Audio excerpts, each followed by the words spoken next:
Morning all.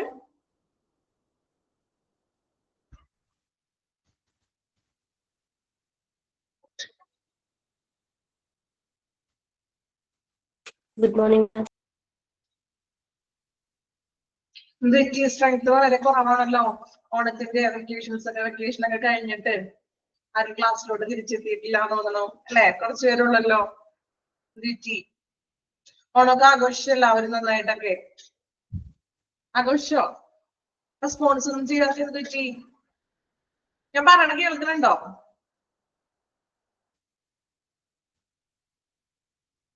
ഞാൻ പറയുന്നത് കേൾക്കുന്നുണ്ടോ? റെസ്പോൺസ് ഒന്നും ഇല്ലല്ലോ. ഓണമൊക്കെ ആഘോഷിച്ചു എല്ലാവരും. Yes, okay. നിങ്ങൾ സംസാരിച്ചോളൂ, കുഴപ്പമില്ല. റിപ്ലൈ നന്നായിട്ട് ആഘോഷിച്ചു അല്ലെ? ഓക്കെ. അപ്പൊ നമ്മള് ആഘോഷങ്ങളൊക്കെ കഴിഞ്ഞ് കുറച്ച് ദിവസത്തെ വെക്കേഷൻ ഒക്കെ കഴിഞ്ഞ് വീണ്ടും പഴയ പോലെ നമ്മൾ ക്ലാസ്സിലോട്ട് എത്തിയിട്ടാണ് അല്ലെ? നമ്മുടെ പഠനം വീണ്ടും സ്റ്റാർട്ട് ചെയ്യണം. കുറച്ച് ദിവസം പഠിച്ചൊന്നുമില്ലല്ലോ, പഠനമൊന്നും ഉണ്ടായിരുന്നില്ലല്ലോ. ഉണ്ടായിരുന്നോ? പഠിച്ചായിരുന്നോ? കുറച്ച് ദിവസം അങ്ങനെ ഒരു ഗ്യാപ്പിൽ അങ്ങനെ വെച്ചേക്കണായിരുന്നു അല്ലെ? അപ്പൊ ഇനി നമുക്ക് നമ്മുടെ പഠനം വീണ്ടും സ്റ്റാർട്ട് ചെയ്യാം. നമുക്ക് ക്ലാസ് സ്റ്റാർട്ട് ചെയ്യാം. കുറച്ച് പേര് ക്ലാസ്സിൽ വരാനുണ്ട്. ഒന്ന് നോക്കാം. നമുക്ക് ചെറുതായിട്ടൊന്ന് സ്റ്റാർട്ട് ചെയ്ത്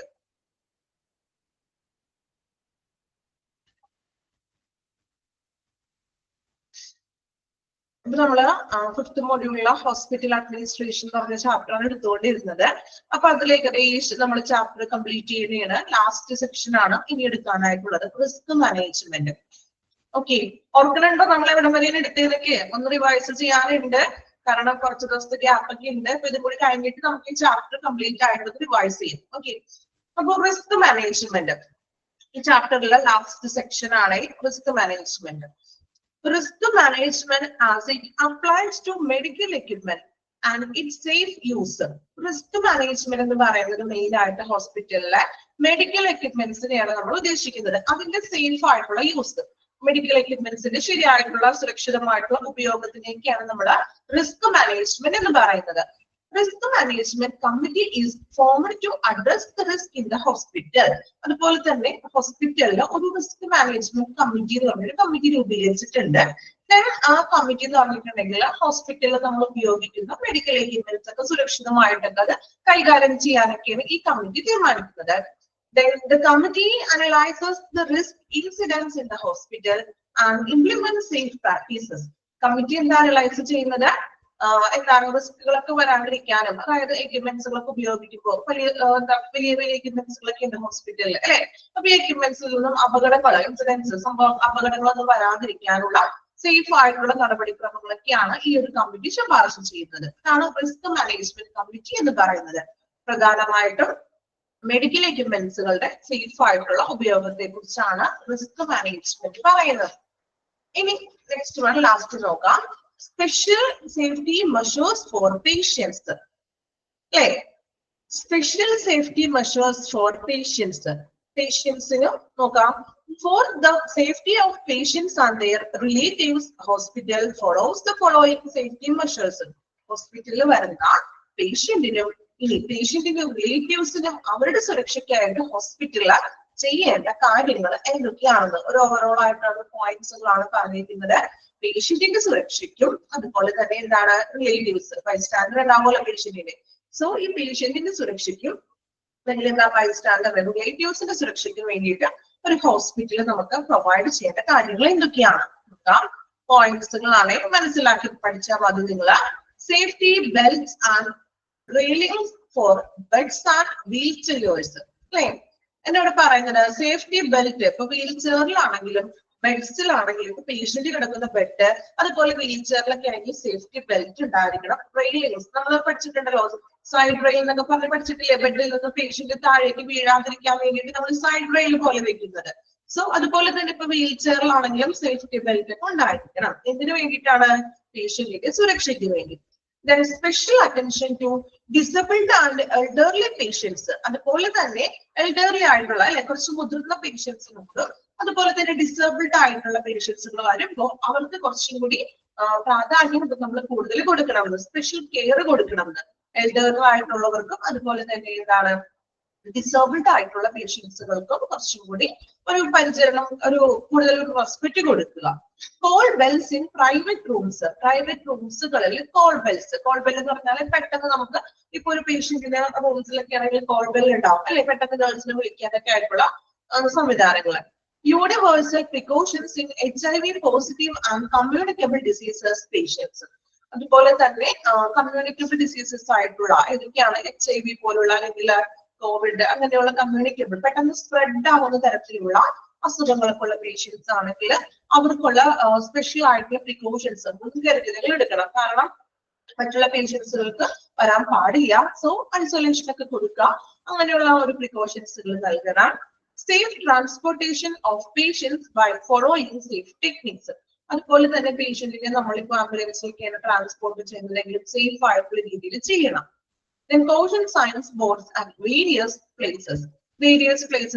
അതിന്റെ കോഷൻ സൈൻ ബോർഡ്സിൽ വെക്കുക. ഇപ്പൊ നമ്മൾ പറഞ്ഞു ഇപ്പൊ റേഡിയേഷൻ റൂമിന്റെ അവിടെയാണെങ്കിൽ അവിടെ കോഷൻ സൈൻ ബോർഡ് വെക്കുക, ബയോമെഡിക്കൽ വേസ്റ്റിന്റെ സൈൻ ബോർഡ് വെക്കണം. അതുപോലെ തന്നെ എന്താണ് കെമിക്കൽസിന്റെ സൈൻ ബോർഡ്സ്, ഹസാർഡ്സുകള് അങ്ങനെയുള്ള സൈൻ ബോർഡ്സുകളൊക്കെ വെക്കുക. Patient education for their safety. അതുപോലെ തന്നെ എന്താണ് പേഷ്യന്റിന്റെ സുരക്ഷയ്ക്കായിട്ട് അവർക്ക് ഒരു എഡ്യൂക്കേഷൻ കൊടുക്കാന്ന് വെച്ചിട്ടുണ്ടെങ്കിൽ അവരുടെ ചികിത്സകളെ കുറിച്ചും അങ്ങനെയുള്ള കാര്യങ്ങളൊക്കെ അവർക്ക് അറിവില്ലാത്ത കാര്യങ്ങളൊക്കെ ആണെങ്കിൽ ഒന്ന് അവരൊന്ന് പഠിപ്പിച്ചു കൊടുക്കാം. ഓക്കെ, ഇത്രയുമാണ് സ്പെഷ്യൽ സേഫ്റ്റി മെഷേഴ്സ് ഫോർ പേഷ്യൻസിനും റിലേറ്റീവ്സിനും ഹോസ്പിറ്റല് അവരുടെ സുരക്ഷയ്ക്കായിട്ട് ചെയ്ത് കൊടുക്കേണ്ട കാര്യങ്ങൾ. ക്ലിയർ ആണോ? എന്തൊക്കെയാണ് സേഫ്റ്റി മെഷേഴ്സ് എന്ന്? എളുപ്പമാണ്, വായിച്ച് മനസ്സിലാക്കാൻ പറ്റുന്ന പോയിന്റ്സുകളാണ്. ഒന്ന് വായിച്ചു നോക്കാം കേട്ടോ.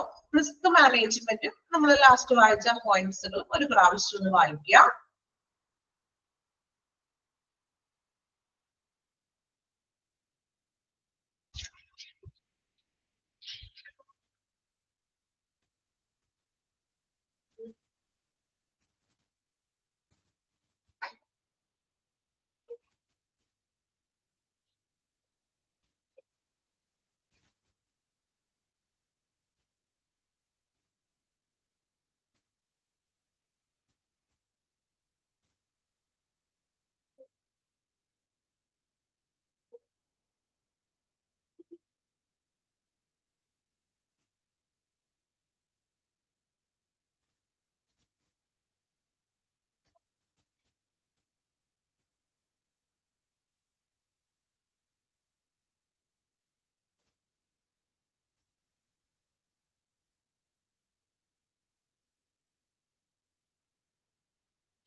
മനസ്സിലാക്കി വായിക്കണേ, എളുപ്പമുള്ള പോയിന്റ്സുകളാണ്. നിങ്ങൾക്ക് വായിച്ചാൽ തന്നെ ഇത് എന്താ ബൈ ഹാർട്ട് എന്ന് പഠിക്കേണ്ട ആവശ്യമില്ല. നമുക്ക് ഹോസ്പിറ്റലിൽ നമുക്ക് സേഫ് ആയിട്ട് നൽകേണ്ട കാര്യങ്ങൾ എന്തൊക്കെയാണെന്നാണ്.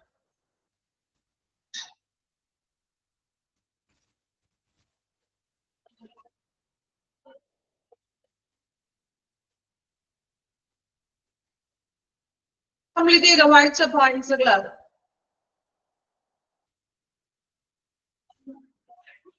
ഓക്കെ, എന്ത് പറ്റിയൊരു റെസ്പോൺസ് ഇല്ലാത്തത്? അറ്റ്ലീസ്റ്റ് ഒരു കമന്റ് ചെയ്യൂ.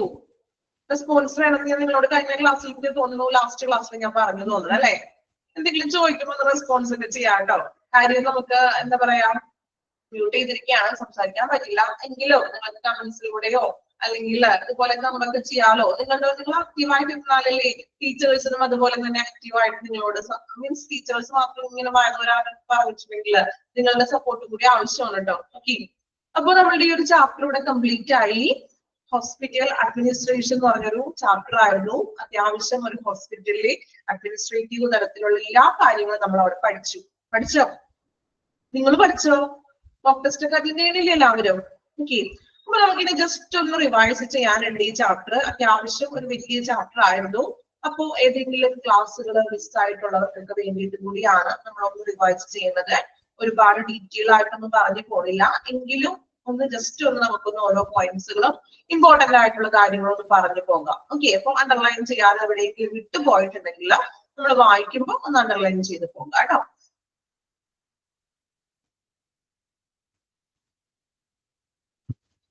ഓക്കെ, ഇപ്പൊ ഹോസ്പിറ്റൽ അഡ്മിനിസ്ട്രേഷൻ എന്ന് പറഞ്ഞൊരു ചാപ്റ്റർ ആണ് നമ്മൾ പഠിച്ചത്. അപ്പോൾ അതിൽ ഫസ്റ്റ് വൺ നമ്മൾ മെയിൻ ആയിട്ട് പറഞ്ഞത് ഈ ഒരു ഹോസ്പിറ്റൽ അഡ്മിനിസ്ട്രേഷൻ ഇൻക്ലൂഡ് ചെയ്യുന്ന ആക്ടിവിറ്റീസുകൾ നമ്മൾ ഒന്നിച്ച് പറയുന്ന ഒരു പേരാണ് പോസ്റ്റ് കോർബ് എന്ന് വിളിക്കുന്നു. അതായത് ഓരോന്നും ഡിനോട്ട് ചെയ്തിട്ടുണ്ട്. പി എന്ന് പറയുന്നത് പ്ലാനിംഗ് ആണ്, then organising, staffing, directing, coordinating, reporting and budgeting. ഇതിന് നമ്മൾ ചേർത്താണ് പോസ്റ്റ് കോർബ് എന്ന് വിളിക്കുന്നത്. സോ ഇത് കംപ്ലീറ്റ് ഒന്ന് പഠിക്കണം. കാരണം ഇൻ പോസ്റ്റ് കോർബില്ല ഏതെങ്കിലും ഡിനോട്ട് ചെയ്തത് എന്തിനെയാണ് എന്ന് ചോദിക്കാം. അപ്പൊ അത് കംപ്ലീറ്റ് പഠിച്ചാൽ മാത്രം നമുക്ക് അത് അറ്റൻഡ് ചെയ്യാൻ പറ്റുള്ളൂ ആ ക്വസ്റ്റ്യൻ. സോ അത് കംപ്ലീറ്റ് പഠിക്കണം. പി എന്ന് പറയുന്നത് പ്ലാനിംഗ് ആണ്, organising, then staffing, directing, coordinating, reporting and budgeting. Okay, പിന്നെ നമ്മൾ പഠിച്ചു ഹോസ്പിറ്റൽ അഡ്മിനിസ്ട്രേഷൻ ഒരുപാട് പ്രവർത്തനങ്ങളെ കവർ ചെയ്യുന്നുണ്ട്. അതിൽ ക്ലാസിഫൈഡ് ഇൻടു 3 കാറ്റഗറി ആയിട്ട് ക്ലാസിഫൈ ചെയ്തിരിക്കുകയാണ്. അപ്പൊ നമ്മൾ എഴുതിയിട്ടുണ്ട് ഓൾറെഡി. കാറ്റഗറി 1 വരുന്നത് എന്തൊക്കെയാണ്? 2, then കാറ്റഗറി 3. അപ്പൊ ഈ 3 പോയിന്റ്സുകൾ ഒന്ന് പഠിച്ചു വെക്കുക. പിന്നെ നമ്മൾ നോക്കിയത് റോൾ പ്രൊഫൈൽ ഓഫ് അഡ്മിനിസ്ട്രേറ്റർ. ഒരു അഡ്മിനിസ്ട്രേറ്റർ എന്ന് പറയുമ്പോൾ അദ്ദേഹത്തിന്റെ റോൾ എന്തൊക്കെയാണ്, then അദ്ദേഹത്തിന്റെ ഡ്യൂട്ടീസ് എന്തൊക്കെയാണെന്നാണ് അതിൽ പറയുന്നത്. പോയിന്റ്സുകൾ അണ്ടർലൈൻ ചെയ്തിട്ടുണ്ട്, നമ്മൾ അതൊന്ന് പഠിക്കണം. Then persons reporting directly to administrator. Administrator directly അഡ്മിനിസ്ട്രേറ്റർക്ക് ഡയറക്റ്റ് ആയിട്ട് റിപ്പോർട്ട് ചെയ്യുന്ന വ്യക്തികൾ ആരൊക്കെയാണ്? Then മാനേജ്മെന്റ്, ഒരു ഡെഫിനിഷൻ ഉണ്ട്, നമ്മൾ അണ്ടർലൈൻ ചെയ്തിട്ടുണ്ട്. നിങ്ങൾ മാനേജ്മെന്റ് എന്ന് പറയുന്നത് ഹെൻറി ഫയോയുടെ ഡെഫിനിഷൻ നോക്കണം. അപ്പോ എക്സാമിന് ഡെഫിനിഷൻ തന്നിട്ട് ചിലപ്പോൾ ആ വ്യക്തിയുടെ പേരായിരിക്കും ചോദിക്കുന്നത്. ഓക്കെ, അപ്പൊ മാനേജ്മെന്റ് എന്ന് പറഞ്ഞിട്ടുണ്ടെങ്കിൽ it's to forecast, to plan, to organise, to command, to coordinate and control activities of others. Then മാനേജ്മെന്റിനെ കുറിച്ച് വീണ്ടും 2-3 ഡെഫിനിഷൻസ് ഇതിൽ പറഞ്ഞിട്ടുണ്ട്, അതും ഒന്ന് നോക്കാം. ദെൻ 4 മെയിൻ ആയിട്ടുള്ള റിസോഴ്സസ് ആണ്. 5M എന്നാണ് നമ്മൾ പഠിച്ചത്. ഓർക്കുന്നുണ്ടോ 5M എഴുതിയത്? ഓർക്കുന്നുണ്ടോ? 5M റിസോഴ്സസ് ആർ 5M ആണ്. Men, money, materials, machinery and method. Okay, അപ്പൊ 5M ഓർത്തിരിക്കണം. ഇനി 5M ഏതൊക്കെയാണെന്ന് ഓർക്കാം. Men, money, material, machinery and method. Okay, then principles of management important ആണ്. 4 പ്രിൻസിപ്പിൾ ആണ് മാനേജ്മെന്റിന് പഠിച്ചത്. Unity of command, span of control, homogeneous assignment, delegation of authority. പിന്നെ നമ്മൾ ഫങ്ഷൻസ് ആണ്. അപ്പൊ ഫങ്ഷൻസിൽ ഓരോ 5 ഫങ്ഷൻ ആണ് മെയിൻ ആയിട്ടുള്ളത്. ദെൻ ആ ഓരോ ഫങ്ഷൻസിനെ കുറിച്ച് ഡീറ്റെയിൽ ആയിട്ട് പഠിച്ചിട്ടുണ്ട്. അറ്റ്ലീസ്റ്റ് ആ ഒരു മെയിൻ ആയിട്ടുള്ള 5 ഫങ്ഷൻസ് നിങ്ങൾ പഠിച്ചു വെക്കാം. ഓക്കെ, ദെൻ ഓരോ ഫംഗ്ഷനും ഒന്ന് അതിനുള്ളിൽ എന്തൊക്കെയാണ് പറഞ്ഞിരിക്കുന്നത് ഇതൊന്ന് നിങ്ങൾ വായിച്ച് മനസ്സിലാക്കാം. മെയിൻ ആയിട്ടുള്ള ഫംഗ്ഷൻസ് നിങ്ങൾ പഠിക്കാം. അപ്പൊ പ്രധാനമായിട്ടും മാനേജ്മെന്റിന് 5 ഫംഗ്ഷൻസ് ആണ്. Planning, organising, staffing, directing or leading and controlling. Okay, ഇതൊന്ന് ബൈ ഹാർട്ട് ചെയ്ത് പഠിച്ചു വെക്കണം. പിന്നെ നമ്മൾ ഓരോ ഫംഗ്ഷൻസിനെ കുറിച്ചാണ് പഠിച്ചത്. ഇനി പ്ലാനിംഗ് എന്ന് പറയുമ്പോൾ അതിൽ ഡെഫിനിഷൻസ് 2 ഡെഫിനിഷൻസ് വരുന്നുണ്ട്. സോ ഡെഫിനിഷൻസ് പ്രത്യേകം ഒന്ന് പഠിച്ചു വെക്കുക. ദെൻ ഓരോ ഫംഗ്ഷനെ കുറിച്ചാണ്. ഓർഗനൈസിംഗിൽ JD മൂണിയുടെ ഡെഫിനിഷൻ ഉണ്ട്, നോക്കി വെക്കണം. ഡെഫിനിഷൻസുകളെല്ലാം ഒന്ന് പഠിച്ചു വെച്ചേട്ടോ. പിന്നെ നമ്മൾ അത് കഴിഞ്ഞിട്ട് പഠിച്ചത് സ്റ്റാഫിംഗ്. ഓക്കെ, ഓരോ ഡെഫിനിഷൻസുകൾ നോക്കി വെക്കുക. മാൻ പവർ പ്ലാനിംഗ് അല്ലെ, it is also known as human resource planning. Underline ചെയ്തിട്ടുണ്ട്, അപ്പൊ അതൊന്ന് വായിക്കണം. Then recruitment, selection and placement. 3 എന്താണെന്ന് നമ്മൾ ഡീറ്റെയിൽ ആയിട്ട് എഴുതിയിട്ടുണ്ട് കേട്ടോ. റിക്രൂട്ട്മെന്റ് എന്ന് പറയുന്നത് എന്താണ്? Process of actively seeking out, finding and hiring candidates for specific position or job. അല്ലെ, ഇനി സെലക്ഷൻ എന്ന് പറഞ്ഞിട്ടുണ്ടെങ്കിൽ എന്താണ്? അതുപോലെ പ്ലേസ്മെന്റ്. 3 ഡെഫിനേഷൻ അവിടെ കൊടുത്തിട്ടുണ്ട്, അണ്ടർലൈൻ ചെയ്തിട്ടുണ്ട്. 3 പഠിക്കണം. ദെൻ ഇനി നമ്മൾ നോക്കുന്നത് ട്രെയിനിങ് ആൻഡ് ഡെവലപ്മെന്റ് ആണ്. ട്രെയിനിങ് എന്താണെന്നുള്ളത് അണ്ടർലൈൻ ചെയ്തിട്ടുണ്ട്. ദെൻ ഡെവലപ്മെന്റ് എന്താണെന്ന് അണ്ടർലൈൻ ചെയ്തിട്ടുണ്ട്. അതുപോലെ റെമ്യൂണറേഷൻ. റെമ്യൂണറേഷൻ എന്ന് പറയുന്നത് payment or compensation received for service or employment. Underline ചെയ്തിട്ടുണ്ട്. ചെയ്യാത്തവരാണെങ്കിൽ ഞാൻ പറയുമ്പോൾ അണ്ടർലൈൻ ചെയ്ത് പോകണം കേട്ടോ. Then promotion and transfer. എന്താണ് പ്രൊമോഷൻ? എന്താണ് ട്രാൻസ്ഫർ? അല്ലെ, പ്രൊമോഷൻ എന്ന് പറഞ്ഞിട്ടുണ്ടെങ്കിൽ മൂവ്മെന്റ് ഓഫ് ആൻ എംപ്ലോയി 1 പൊസിഷനിൽ നിന്നും അനദർ പൊസിഷനിലോട്ട് മാറുന്നതാണ്. സാലറി കൂടുന്നു, ഗ്രേഡും വ്യത്യാസം വരുന്നു. ട്രാൻസ്ഫർ എന്ന് പറഞ്ഞിട്ടുണ്ടെങ്കിൽ സെയിം ഗ്രേഡിൽ സെയിം സാലറിയിൽ എന്താണ് പൊസിഷൻ മാത്രം മാറുന്നുള്ളൂ, പക്ഷെ സാലറി ഒന്നും മാറുന്നില്ല. ദെൻ കൺട്രോളിംഗ് എന്താണെന്നുള്ളത് തിയോ ഹൈമാന്റെ ഒരു ഡെഫിനേഷൻ ഉണ്ട്. ഡെഫിനേഷൻസ് എല്ലാം നോക്കി വെക്കണം കേട്ടോ. പിന്നെ നമ്മൾ പഠിച്ചത് വീണ്ടും ആക്ടിവിറ്റീസ് ആണ്. നമ്മൾ ഓൾറെഡി ഫസ്റ്റ് പഠിച്ചത് തന്നെയാണ്. പിന്നെ അതിൽ ഇമ്പോർട്ടന്റ് ആയിട്ടുള്ള ഒന്നാണ് challenges faced by an administrator. Administrator face ചെയ്യേണ്ട ചലഞ്ചസുകൾ എന്തൊക്കെയാണെന്ന്. അപ്പൊ മെയിൻ ആയിട്ടും 5 ചലഞ്ചസ് ആണ്. 5 ചലഞ്ചസ് പഠിക്കുക. ഏതൊക്കെയായിരുന്നു? Committee for healthcare professionals, specialized for growth, prepare for future, managing Medicare and Medicaid, then improve patient care through technology. ഇനി എലമെന്റ്സ് ആണ്. 4 എലമെന്റ്സുകൾ പഠിക്കുക. ഓരോ എലമെന്റ്സിനെ കുറിച്ച് ഡീറ്റെയിൽ ആയിട്ട് പറയുന്നുണ്ട്. അപ്പൊ മെയിൻ ആയിട്ട് നിങ്ങൾ ആ എലമെന്റ്സുകൾ ഒന്ന് പഠിച്ചു വെക്കുക. പിന്നെ അതിൽ പഠിക്കാനായിട്ടുള്ളത് ജോബ് അനാലിസിസ്, ജോബ് സ്പെസിഫിക്കേഷൻ എന്താണ്, ജോബ് ഡിസ്ക്രിപ്ഷൻ എന്താണെന്ന് നോക്കണം. അതുപോലെ അടുത്തത് നമ്മൾ സെലക്ഷൻ എന്താണ്, സെലക്ഷൻ എന്ന് പഠിച്ചു. സെലക്ഷന്റെ സ്റ്റെപ്പുകൾ, മെയിൻ ആയിട്ടുള്ള സ്റ്റെപ്പുകൾ മാത്രം ഒന്ന് നോക്കി വെക്കുക. ഉള്ളിലുള്ളത് വായിച്ച് മനസ്സിലാക്കാം. ഇനിഷ്യൽ സ്ക്രീനിങ് ആപ്ലിക്കേഷൻ ഉണ്ട്, employee test, selection interview, then verification references, physical examination and final decision. ആ സ്റ്റെപ്പുകൾ ഓർത്ത് വെക്കണം. ഉള്ളിലുള്ളത് വായിച്ച് മനസ്സിലാക്കാം. സ്റ്റെപ്പ് ബൈപ്പാർട്ട് ചെയ്ത് തന്നെ പഠിച്ചു വെക്കാം. പിന്നെ നമ്മൾ നോക്കിയത് ഫിനാൻഷ്യൽ മാനേജ്മെന്റിലെ ബഡ്ജറ്റ് എന്താണെന്ന് പഠിക്കണം. 2 ടൈപ്സ് ബഡ്ജറ്റുകൾ ഉണ്ട്, ഡെവലപ്മെന്റൽ ബഡ്ജറ്റും നോൺ ഡെവലപ്മെന്റൽ ബഡ്ജറ്റും. സോ ഡെവലപ്മെന്റൽ ബഡ്ജറ്റും രണ്ടും എന്താണെന്ന് പഠിച്ചു വെക്കണം. പിന്നെ പറയുന്നത് ബഡ്ജറ്റ് മോണിറ്റർ ചെയ്യാൻ ഉപയോഗിക്കുന്ന ടൂൾസുകൾ ഏതൊക്കെയാണ്.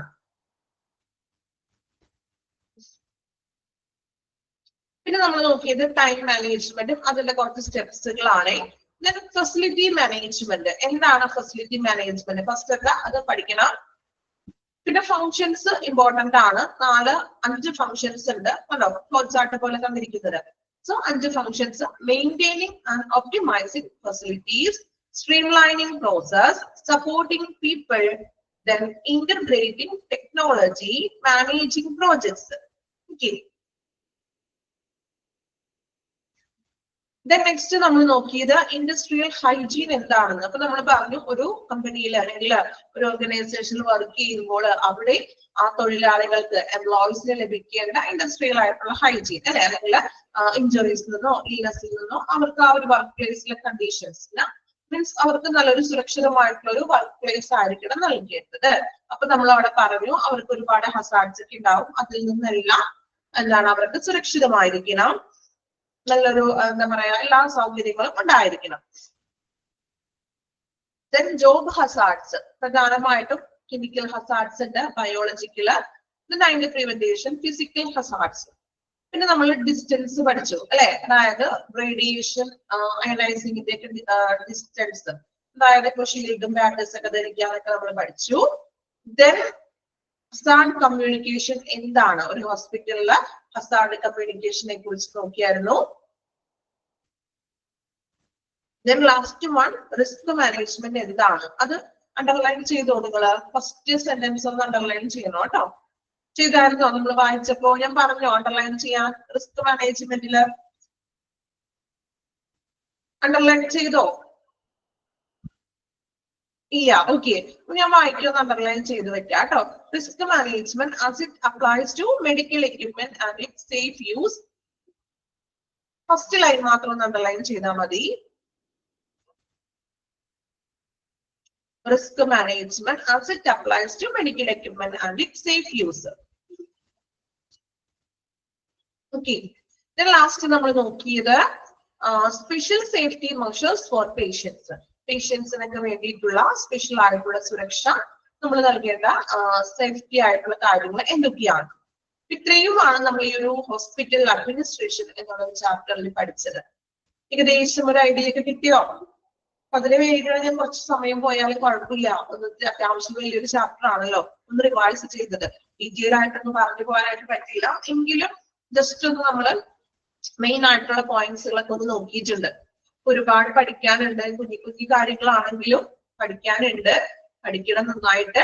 ദെൻ മെയിൻ പോയിന്റ്സുകൾ ബൈഹാർട്ട് ചെയ്ത് തന്നെ പഠിക്കുക. ദെൻ ഇനി നിങ്ങൾ നോക്കുമ്പോൾ മെയിൻ പോയിന്റ് ഉണ്ട്, അതിനുള്ളിൽ സബ് പോയിന്റ്സുകൾ വരുന്നുണ്ട്. ചിലപ്പോൾ ആ സബ് പോയിന്റ്സിന്റെ ഉള്ളിലും കുഞ്ഞു കുഞ്ഞു പോയിന്റ്സുകളൊക്കെ ഉണ്ട്. അപ്പോ ഈ ഉള്ളിലുള്ള പോയിന്റ്സും കുഞ്ഞു പോയിന്റ്സും ഒക്കെ നിങ്ങളുടേതായ രീതിയിൽ അതിനെ വായിച്ച് മനസ്സിലാക്കിയിരിക്കുക. മെയിൻ പോയിന്റ്സുകൾ നമ്മൾ ബൈ ഹാർട്ട് ചെയ്ത് പഠിക്കുക. അതുപോലെ തന്നെ ഡെഫിനിഷൻസുകൾ ഒന്ന് പഠിച്ചു വെക്കണം. അപ്പൊ നിങ്ങൾക്ക് പറ്റുവാണെങ്കിൽ എല്ലാവരോടും ഞാൻ നിർബന്ധമൊന്നും പറയാനില്ല. അതിന് കിട്ടുന്നത് പോലെ ഓരോ ചാപ്റ്ററിൽ ഇപ്പൊ ഡെഫിനേഷൻസുകൾ തന്നെ ഒരുപാടുണ്ട്. ഈ ഒരു ചാപ്റ്ററിൽ ഒരുപാട് പേരുടെ ഡെഫിനേഷൻസ് നമ്മൾ പഠിച്ചോ ഒരുപാട് പേരുകൾ അല്ലെ, അത് പഠിച്ചാൽ പൊട്ടാത്ത പേരുകളൊക്കെയാണ് ഡെഫിനേഷൻസ് എഴുതിയിരിക്കുന്ന ആളുകൾ അല്ലെ. അപ്പോ പറ്റുന്നവരാണെങ്കിൽ ഒന്ന് നിങ്ങളുടെ റഫ് ബുക്കിലോ ഒരു പേപ്പറിലോ എന്ത് ചെയ്യാം, ഈ ഡെഫിനേഷൻസുകൾ മാത്രം ഒന്ന് എടുത്ത് എഴുതി വെക്കാം. അപ്പൊ നിങ്ങൾക്ക് എക്സാമിന് പഠിക്കുമ്പോഴും ലാസ്റ്റ് നിങ്ങൾ എല്ലാ ചാപ്റ്റേഴ്സ് ഒക്കെ പഠിച്ചു കഴിഞ്ഞിട്ട് ഈ ഡെഫിനേഷൻസ് മാത്രം ഒന്ന് വായിച്ചു നോക്കാം. എക്സാമിന് തൊട്ട് മുന്നായിട്ട് നമുക്കൊന്ന് വായിച്ചു നോക്കാം. ഓക്കെ, പറ്റുന്നവർ ചെയ്യാം കേട്ടോ. എല്ലാവരോടും ഞാൻ നിർബന്ധമൊന്നും പറയാനില്ല. സാധിക്കുന്നവര് അങ്ങനെ ചെയ്താല് കുറച്ചുകൂടി നന്നായിരിക്കും. കാരണം എന്തായാലും ഡെഫിനേഷൻസുകൾ എപ്പോഴും എക്സാമിന് ചോദിക്കും. അതുകൊണ്ടാണ് ഞാൻ അങ്ങനെ ഒരു കാര്യം പറഞ്ഞത്. ഓക്കെ, അപ്പൊ പറ്റുന്നവര് നിങ്ങൾ പഠിക്കുമ്പോൾ ഒന്ന് നോട്ട് ചെയ്ത് വെക്കാം. പേപ്പറിലാണെങ്കിൽ പേപ്പറിൽ അല്ലെങ്കിൽ ബുക്കിൽ ഒന്ന് നോട്ട് ചെയ്ത് വെക്കാം. ഡെഫിനേഷൻസുകൾ മാത്രം ഓരോ ചാപ്റ്റർ പഠിക്കുമ്പോൾ അല്ലെങ്കിൽ നിങ്ങൾ പേപ്പറിൽ എഴുതിക്കൊണ്ട് നിങ്ങളുടെ ടെക്സ്റ്റ് ബുക്കിന്റെ ആ ചാപ്റ്ററിന്റെ ലാസ്റ്റ് ഒന്ന് പിൻ ചെയ്ത് വെച്ചാൽ മതി. ഡെഫിനേഷൻസ് മാത്രം ഒരു പേപ്പറിൽ എഴുതിക്കൊണ്ട്. ഓക്കെ, അപ്പോ നിങ്ങൾ പഠിക്കുമ്പോഴും എക്സാമിനാണെങ്കിൽ പഠിക്കുമ്പോഴും ആ ഡെഫിനേഷൻസ് മാത്രം നമുക്ക് ലാസ്റ്റ് ഒന്ന് നിങ്ങൾക്ക് വായിച്ച് പഠിക്കാം. ഓക്കെ, പറ്റുന്നവർ അങ്ങനെ ഒന്ന് ട്രൈ ചെയ്യാം. ഓക്കെ, അപ്പൊ നമ്മുടെ ഈ ഒരു ചാപ്റ്റർ കംപ്ലീറ്റ് ചെയ്തിട്ടുണ്ട്. ഇനി ജസ്റ്റ് ഒന്ന് വായിച്ചു നോക്കാമോ? ഒരു പ്രാവശ്യം ജസ്റ്റ് ഒന്ന് ഓടിച്ചിട്ട് നോക്കാം. കംപ്ലീറ്റ് വായിക്കാനല്ല കേട്ടോ, ജസ്റ്റ് ഒന്ന് ഓടിച്ചിട്ട് ഒന്ന് വായിച്ചിട്ട് വരിക. എന്നിട്ടാണ് നമുക്ക് പുതിയൊരു ചാപ്റ്റർ സ്റ്റാർട്ട് ചെയ്യണം. ഓക്കെ, വായിച്ചു നോക്കിക്കോളൂ.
ജസ്റ്റ് ഒന്ന് ഓടിച്ചിട്ട് നോക്കാം കേട്ടോ. എന്നിട്ട് നമുക്ക് നെക്സ്റ്റ് അടുത്തൊരു പുതിയ ചാപ്റ്റർ സ്റ്റാർട്ട് ചെയ്യുകയാണ്.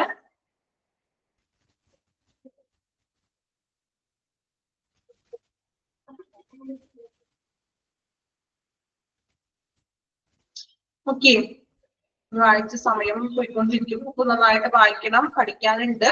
അപ്പൊ കഴിഞ്ഞ ചാപ്റ്റേഴ്സുകൾ നന്നായിട്ട് പഠിക്കുക. അപ്പൊ നമ്മൾ ഇനി എടുക്കാൻ പോകുന്നത് നമ്മുടെ 6th മൊഡ്യൂളിലെ chapter 3 patient rights and responsibility. Okay, textbook ഒക്കെ എടുത്ത് ഒന്ന് റെഡി ആവുക. ചാപ്റ്റർ ഒക്കെ ഒന്ന് പേജ് ഒക്കെ ഒന്ന് എടുത്ത് വെക്കുക. Chapter 3 patient rights and responsibility.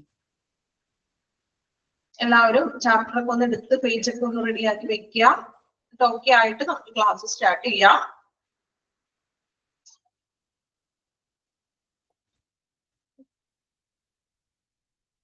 Ready ആയി എല്ലാവരും? എടുത്തോ പേജ്? പേജ് നമ്പർ 48 ആണെന്ന് പറഞ്ഞിട്ടുണ്ടേ. 48 മൊഡ്യൂൾ 6 ആണ് കേട്ടോ. പേജ് നമ്പർ 48 ആണെന്ന് പറഞ്ഞു. ഓക്കെ, ചാപ്റ്റർ 3 എടുക്കുക, patient rights and responsibility.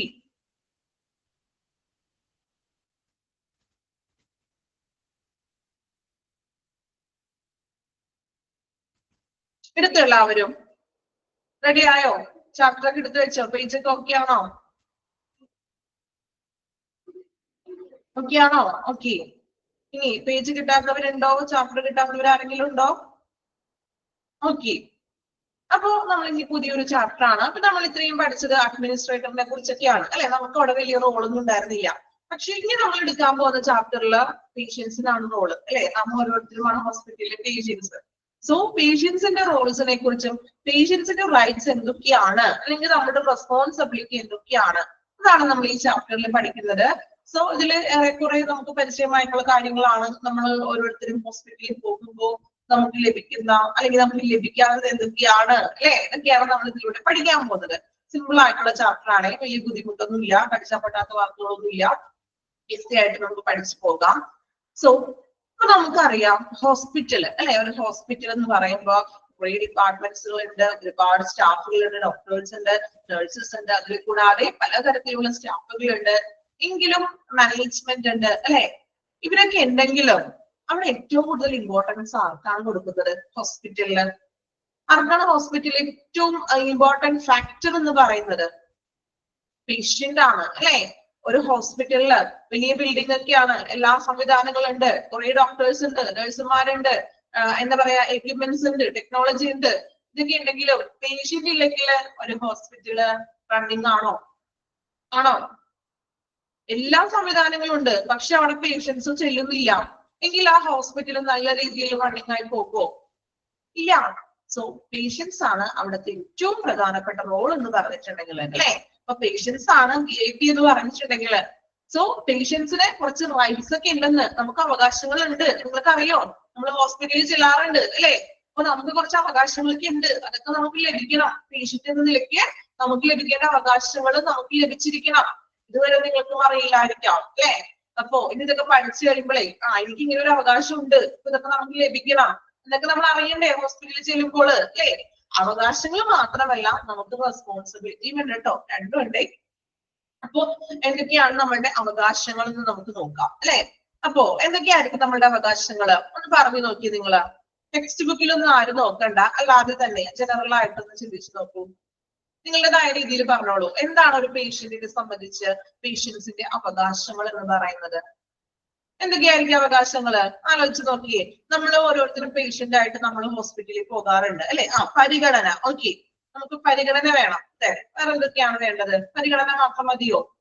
Quality ആയിട്ടുള്ള ഒരു കെയർ വേണം. ഓക്കെ, വേറെ എന്തൊക്കെയാണ്? പറഞ്ഞോളൂ. നിങ്ങൾ എന്താ പറയാ സാഹിത്യപരമായിട്ട് അങ്ങനെ ഒന്നും പറയണ്ട, നിങ്ങളുടേതായ രീതിയിൽ പറഞ്ഞോളൂ. ഡൗട്ട്സ് ഒക്കെ ഉണ്ടെങ്കിൽ അത് ക്ലിയർ ചെയ്യണം. ഓക്കെ, വേറെ എന്തൊക്കെയാണ്?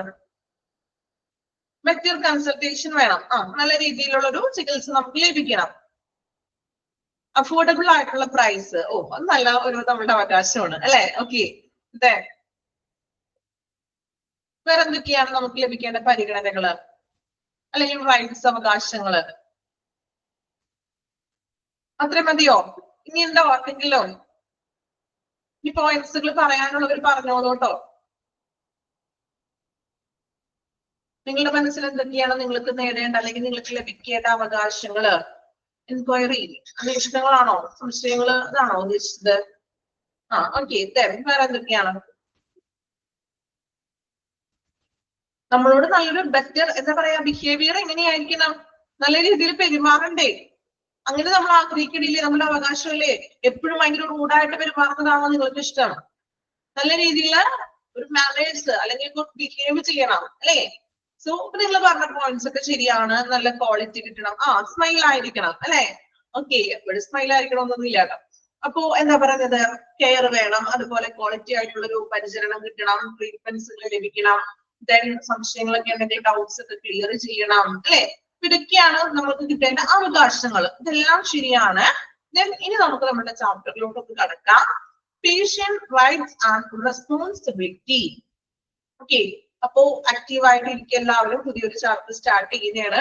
ഇനി ചെറുതായിട്ടൊന്ന് ഉറക്കത്തിലോട്ട് പോയ ആളുകളൊക്കെ ഉണ്ടെങ്കിൽ ഉറക്കമൊക്കെ മാറ്റി എന്താ പറയാ നല്ല ആക്റ്റീവായിട്ട് ഇരുന്നോളൂ. കുറച്ച് ദിവസമൊക്കെ കഴിഞ്ഞ് ക്ലാസ്സിൽ കയറുമ്പോഴേ അതിൻ്റെതായിട്ടുള്ള ചെറിയ ചെറിയ പ്രശ്നങ്ങളൊക്കെ ഉണ്ടാവുമല്ലോ. ഉണ്ടോ അങ്ങനെ? ചെറിയ രീതിയിൽ അല്ലെ, കുറച്ച് ദിവസം ആയല്ലോ ക്ലാസ് കേട്ടിട്ട് അല്ലെ. ചെറിയ രീതിയിൽ ചിലപ്പോൾ ഉറക്കമൊക്കെ വരും. ഉറക്കം വരുന്നുണ്ടോ ആർക്കെങ്കിലോ? എല്ലാവരും ആക്റ്റീവായിട്ടാണോ ഇരിക്കുന്നത് ക്ലാസ്സില്? ഇല്ല, ഓക്കെ ആണ്. ഓക്കെ, അപ്പൊ ഉറക്കമൊക്കെ വേണ്ട, നല്ല ക്ലാസ്, നല്ല ആക്റ്റീവ് ആയിട്ടിരിക്കാൻ. പുതിയൊരു ചാപ്റ്റർ ആണ്. Okay, patient rights and responsibility. നോക്കാം. The Code of Ethics of Medical and Nursing Council define the duties of doctors and nurses towards the patients. The Code of Ethics, എന്തെങ്കിലും പഠിച്ചിട്ടുണ്ടോ? Ethics എന്നുള്ളൊരു term ഡിപ്ലോമയിൽ പഠിച്ചിട്ടുണ്ടോ? ഡിപ്ലോമയിൽ ഓർക്കുന്നുണ്ടോ ethics എന്ന് പറഞ്ഞ് പഠിച്ചത്? Yes അല്ലെ. എന്താ എത്തിക്സ് എന്ന് പറയുന്നത്? ഡിപ്ലോമയിൽ നമ്മൾ പഠിച്ചിട്ടില്ലേ എത്തിക്സ്? ലീഗൽ ആൻഡ് എത്തിക്കൽ എന്ന് പറഞ്ഞിട്ട് പഠിച്ചിട്ടുണ്ടോ ഒരു ചാപ്റ്റർ? കുറെ ആക്ടുകളും അല്ലെ പഠിച്ചിട്ടില്ലേ? നിങ്ങൾ തന്നെയല്ലേ പഠിച്ചത്? കുറെ ആക്ടുകളൊക്കെ പഠിച്ചില്ലേ? ഓക്കെ, അപ്പോ ഇനി അതിൽ നമ്മൾ എത്തിക്കൽ എന്ന് പറഞ്ഞു. എന്ത് എത്തിക്സ് എന്ന് പറഞ്ഞിട്ടുണ്ടെങ്കിൽ കുറച്ച് ധാർമ്മികപരമായിട്ടുള്ള കാര്യങ്ങൾ അല്ലെ. അപ്പൊ അവിടെ പറയുന്നത് the code of ethics of medical and nursing council.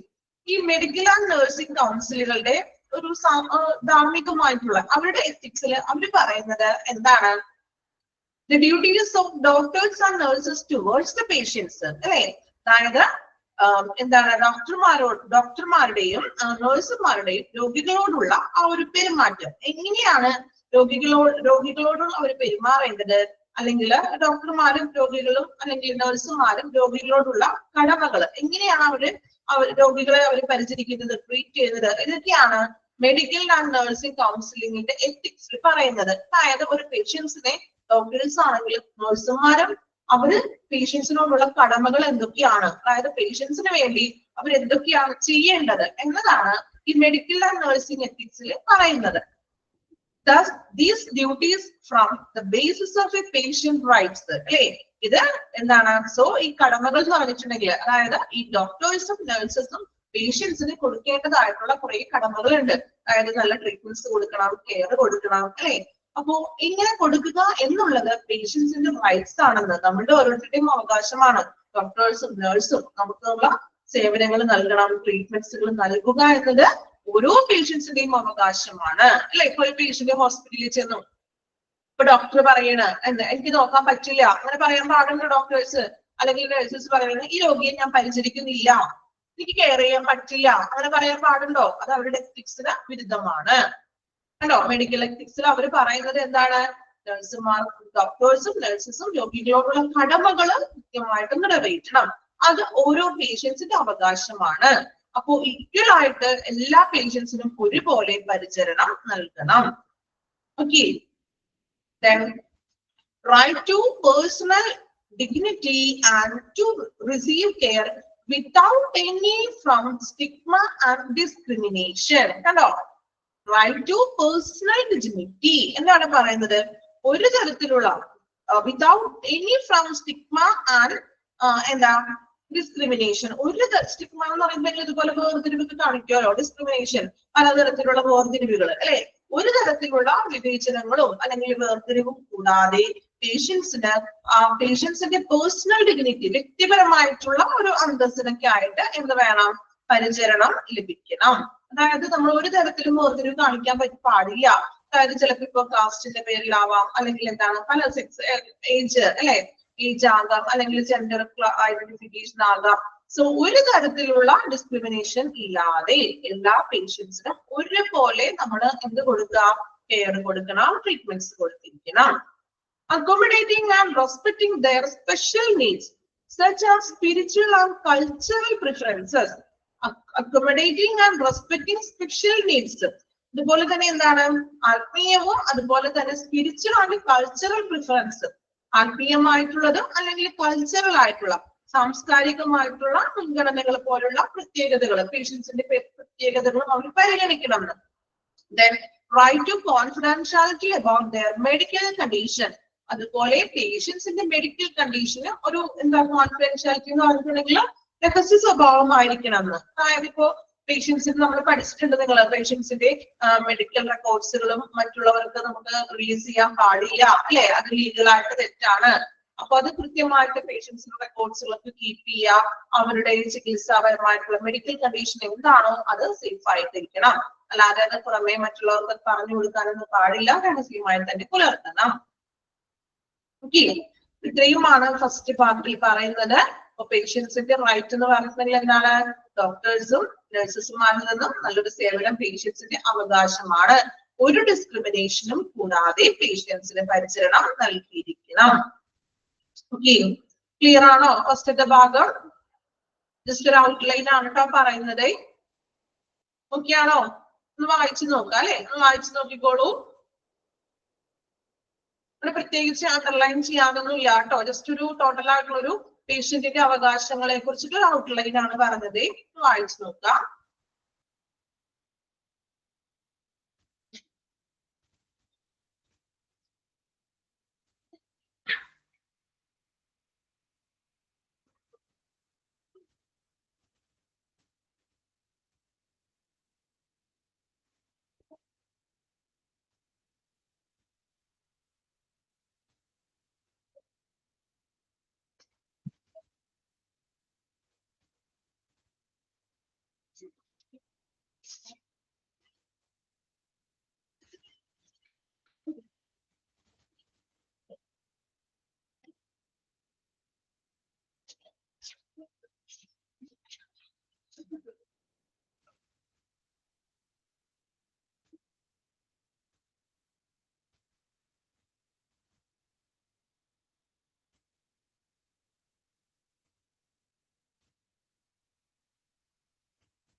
Complete ചെയ്ത് എല്ലാവരും?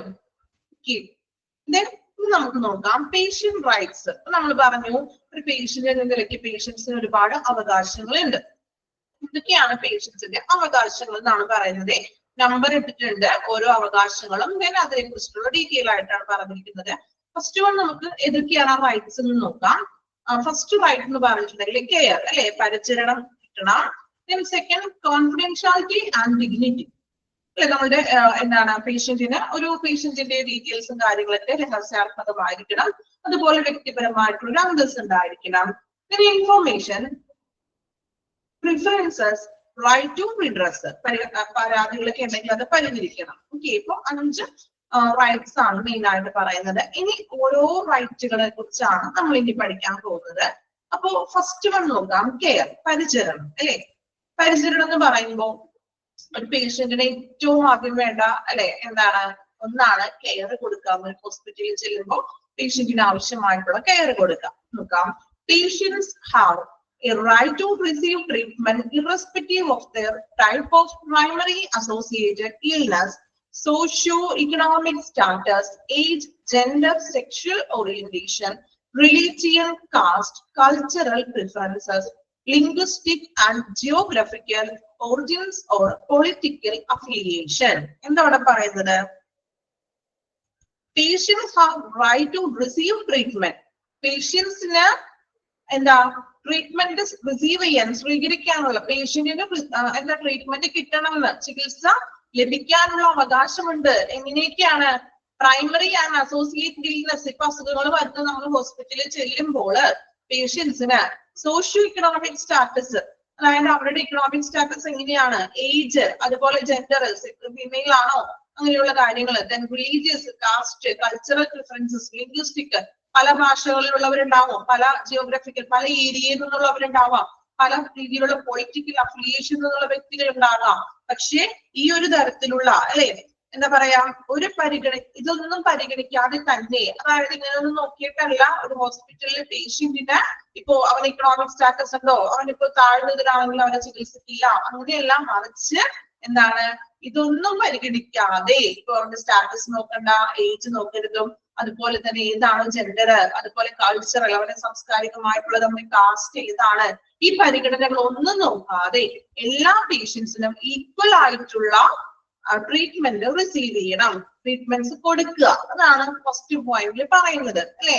ഇതൊന്നും പരിഗണിക്കാൻ പാടില്ലാന്ന്. അതായത് ഇപ്പൊ അവന്റെ സാമ്പത്തികമുണ്ടോ അല്ലെങ്കിൽ സാമ്പത്തികം ഇല്ലാത്തവനാണോ അല്ലെങ്കിൽ മെയിൽ ആണോ ഫീമെയിൽ ആണോ, ഇനി അവൻ അന്യ സംസ്ഥാന ലിംഗ്വിസ്റ്റിക് അവന്റെ ഭാഷ വേറെയാണോ, വേറെ രാജ്യത്തു നിന്നുള്ളവനാണോ, അല്ലെങ്കിൽ എന്താണ് അവന്റെ സംസ്കാരം, അവന്റെ കൾച്ചർ എന്തൊക്കെയാണ്, കാസ്റ്റ് അല്ലെ, ഇതൊന്നും നോക്കാതെ ഇതൊന്നും പരിഗണിക്കാതെ എല്ലാ പേഷ്യൻസിനും ഈക്വൽ ആയിട്ടുള്ള ഒരു പരിചരണമാണ് ഒരു ഹോസ്പിറ്റലിൽ പ്രൊവൈഡ് ചെയ്യേണ്ടത്.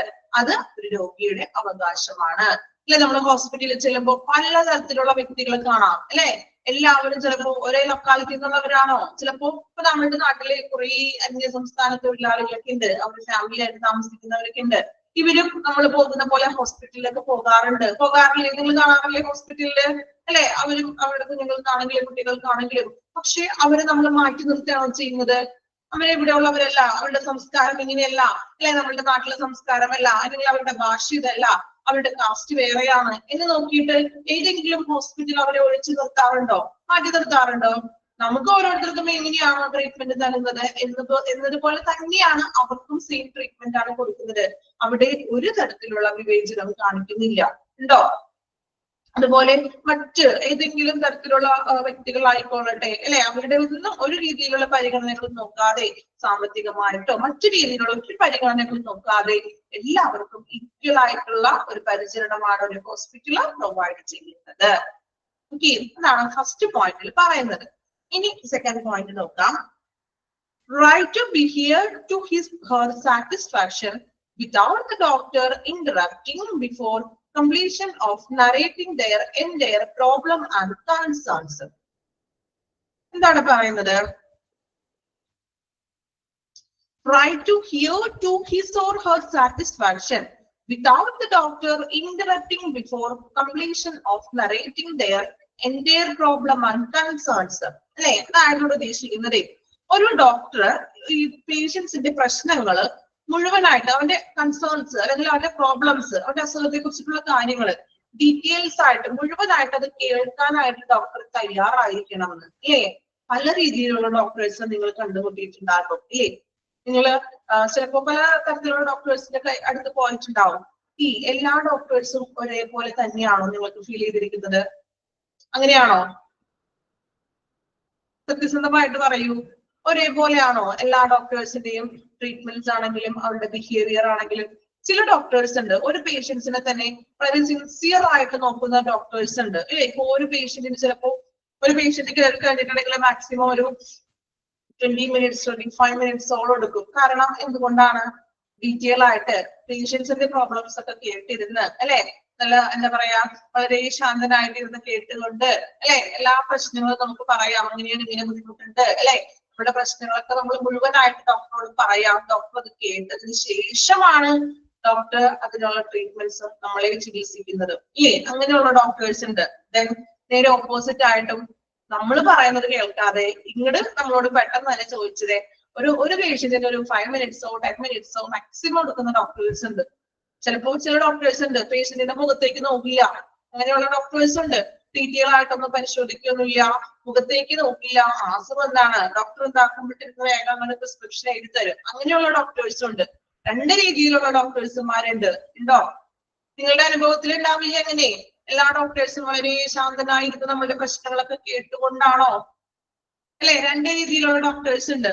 സോ ഇവിടെ പറയുന്നത് നമ്മുടെ അവകാശമാണെന്നത് നമ്മൾക്ക് പറയാനായിട്ടുള്ളത് പേഷ്യൻസിന്റെ കാര്യങ്ങളൊക്കെ കേൾക്കണം. കേട്ടതിന് ശേഷം ഡോക്ടർ എന്ത് ചെയ്യാം, ട്രീറ്റ്മെന്റ്സും കാര്യങ്ങളൊക്കെ തുടങ്ങാന്ന്. അപ്പൊ നമ്മുടെ അവകാശമാണത് കേൾക്കുക എന്നുള്ളത്. മൂന്നാമതായിട്ട് പറയുന്നത് expectation from the doctor to write prescription legibly and explain to the patient details on dosage, dose and done and generic options for the medicine. അതുപോലെ തന്നെ ഡോക്ടേഴ്സ് പ്രിസ്ക്രിപ്ഷൻ എഴുതുമ്പോൾ അത് വ്യക്തമായിരിക്കണം എന്ന്. അത് വ്യക്തമാകില്ലല്ലോ അല്ലെ. ഡീറ്റെയിൽ ആയിട്ട് ക്ലിയർ ആയിട്ട് എഴുതണം എന്ന്. ഡോക്ടേഴ്സിന്റെ ഹാൻഡ് റൈറ്റിംഗ് അറിയാലോ, നമ്മൾക്ക് എന്താ പറയാ തലകുത്തിയിരുന്ന് വായിക്കാൻ ശ്രമിച്ചിട്ടും പറ്റാത്തൊരു കാര്യമാണ്, ആണോ? ചില ഡോക്ടേഴ്സ് ഉണ്ട് നല്ല അടിപൊളിയായിട്ടൊക്കെ നമുക്ക് വായിക്കാവുന്ന, വളരെ ചുരുക്കം ഡോക്ടേഴ്സ് മാത്രമേ വ്യക്തമായിട്ടുള്ള രീതിയിൽ എഴുതാറുള്ളൂ. നിങ്ങൾ കണ്ടിട്ടുണ്ടാവും സോഷ്യൽ മീഡിയയിലൊക്കെ, ശ്രദ്ധിച്ചിട്ടുണ്ടോ? ആരെങ്കിലും കണ്ടിട്ടുണ്ടോ? എവിടെയുള്ള ഡോക്ടറാണെന്ന് എനിക്ക് ഓർമ്മയില്ല കേട്ടോ. ഒരു പ്രിസ്ക്രിപ്ഷന്റെ കുറിപ്പ്, ഒരു പ്രിസ്ക്രിപ്ഷൻ ഭയങ്കര ഫേമസ് ആയിരുന്നു, ഫേസ്ബുക്കിലൊക്കെ ഉണ്ടായിരുന്നോ, കണ്ടായിരുന്നോ? ഭയങ്കര നമുക്ക് കൊച്ചു കുട്ടികൾക്ക് പോലും എന്താ ലെറ്റേഴ്സുകൾ പിറക്കി പിറക്കി വായിക്കാൻ പറ്റുന്ന രീതിയിൽ അത്രയും നല്ല രീതിയിൽ ഒരു പ്രിസ്ക്രിപ്ഷൻ എഴുതിയിരിക്കുന്ന ഒരു ഡോക്ടറിനെ കണ്ടായിരുന്നു ആരെങ്കിലും? ആരും കണ്ടില്ല. സോഷ്യൽ മീഡിയയിലൊക്കെ ഈ ഇടയ്ക്കല്ല കേട്ടോ, കുറച്ച് നാൾക്ക് മുമ്പ് വരെയും ഫേമസ് ആയിരുന്നു അത്. കണ്ടിട്ടുണ്ട്. ഓക്കെ. അപ്പോ എന്താ ഇവിടെ പറയുന്നത്, ഡോക്ടേഴ്സിന്റെ ഹാൻഡ് റൈറ്റിംഗ് അതായത് വ്യക്തമായിരിക്കണം എന്ന്. അതുപോലെ തന്നെ ഇപ്പോ മെഡിസിൻ ഒക്കെ എഴുതുമ്പോൾ മെഡിസിൻസിന്റെ ഡോസേജ് എങ്ങനെയാണ്, എപ്പോ കഴിക്കണം, എങ്ങനെയൊക്കെയാണ് കൊടുക്കേണ്ടത് എന്നുള്ള കാര്യങ്ങൾ ഡീറ്റെയിൽ ആയിട്ട് പേഷ്യൻസിന് പറഞ്ഞു കൊടുക്കാണ്. അതുപോലെ തന്നെ ഡോസ് എങ്ങനെ ഉപയോഗിക്കാൻ പാടില്ല, അല്ലെ? ഇപ്പൊ ചില മെഡിസിൻസ് ഒക്കെ ആണെങ്കിൽ ആഹാരത്തിന് മുന്നേ അല്ലെങ്കിൽ ആഹാരത്തിന് ശേഷം എന്നൊക്കെ ഉണ്ടാവും. സോ അതിന് കൃത്യമായിട്ടുള്ള എത്ര അളവ് കൊടുക്കണം, അങ്ങനെയുള്ള ഓപ്ഷൻസ് കാര്യങ്ങളൊക്കെ പേഷ്യൻസിന് പറഞ്ഞു കൊടുത്ത് ഡീറ്റെയിൽ ആയിട്ട് എക്സ്പ്ലനേഷൻ ചെയ്തിരിക്കണം. Then they have to be provided with information access and on whom contact in case of an emergency. അതുപോലെ തന്നെ പറയുന്നത് ഇപ്പോ ഒരു എമർജൻസി കേസ് വരികയാണെങ്കിൽ ആരെയാണ് നമ്മൾ പെട്ടെന്ന് കോണ്ടാക്ട് ചെയ്യേണ്ടതും അങ്ങനെയുള്ള ഇൻഫോർമേഷൻസുകളൊക്കെ കൊടുക്കണമെന്ന്. അതായത് ഇപ്പോ ചില ഡോക്ടേഴ്സ് ഇങ്ങനെ പേഷ്യൻസിനോട് പറയും, ഇനി ഇപ്പോ എന്തെങ്കിലും മെഡിസിൻസ് ഒക്കെ കൊടുത്തു കഴിയുമ്പോൾ എമർജൻസി ആയിട്ട് എന്തെങ്കിലും ബുദ്ധിമുട്ട് വരികയാണെങ്കിൽ കാഷ്വാലിറ്റി വന്ന് കാണണം, അല്ലെ? അങ്ങനെയുള്ള കാര്യങ്ങൾ ഡോക്ടേഴ്സ് പറഞ്ഞു കൊടുക്കാറുണ്ട് പേഷ്യൻസിന്. ഇത്രയും കാര്യങ്ങളാണ് ഫസ്റ്റ് പേഷ്യന്റ് റൈറ്റ്സ് ആയിട്ടുള്ള കെയറിൽ പറയുന്നത്. ഓക്കെ, അപ്പൊ നമുക്കിതൊക്കെ നമുക്ക് ലഭിക്കേണ്ട അവകാശമാണ് കേട്ടോ. കെയറിൽ നമുക്ക് എന്തൊക്കെ കാര്യങ്ങളാണ് ലഭിക്കേണ്ടത് ഒന്ന് വായിച്ചു നോക്കാം കേട്ടോ. എളുപ്പമാണ്, മനസ്സിലാക്കി വായിക്കാം.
കംപ്ലീറ്റ് ചെയ്തു എല്ലാവരും?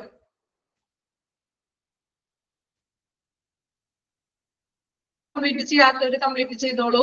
കെയർ എന്നുള്ള പോയിന്റ്സില് സബ് പോയിന്റ്സുകൾ വായിക്കുക.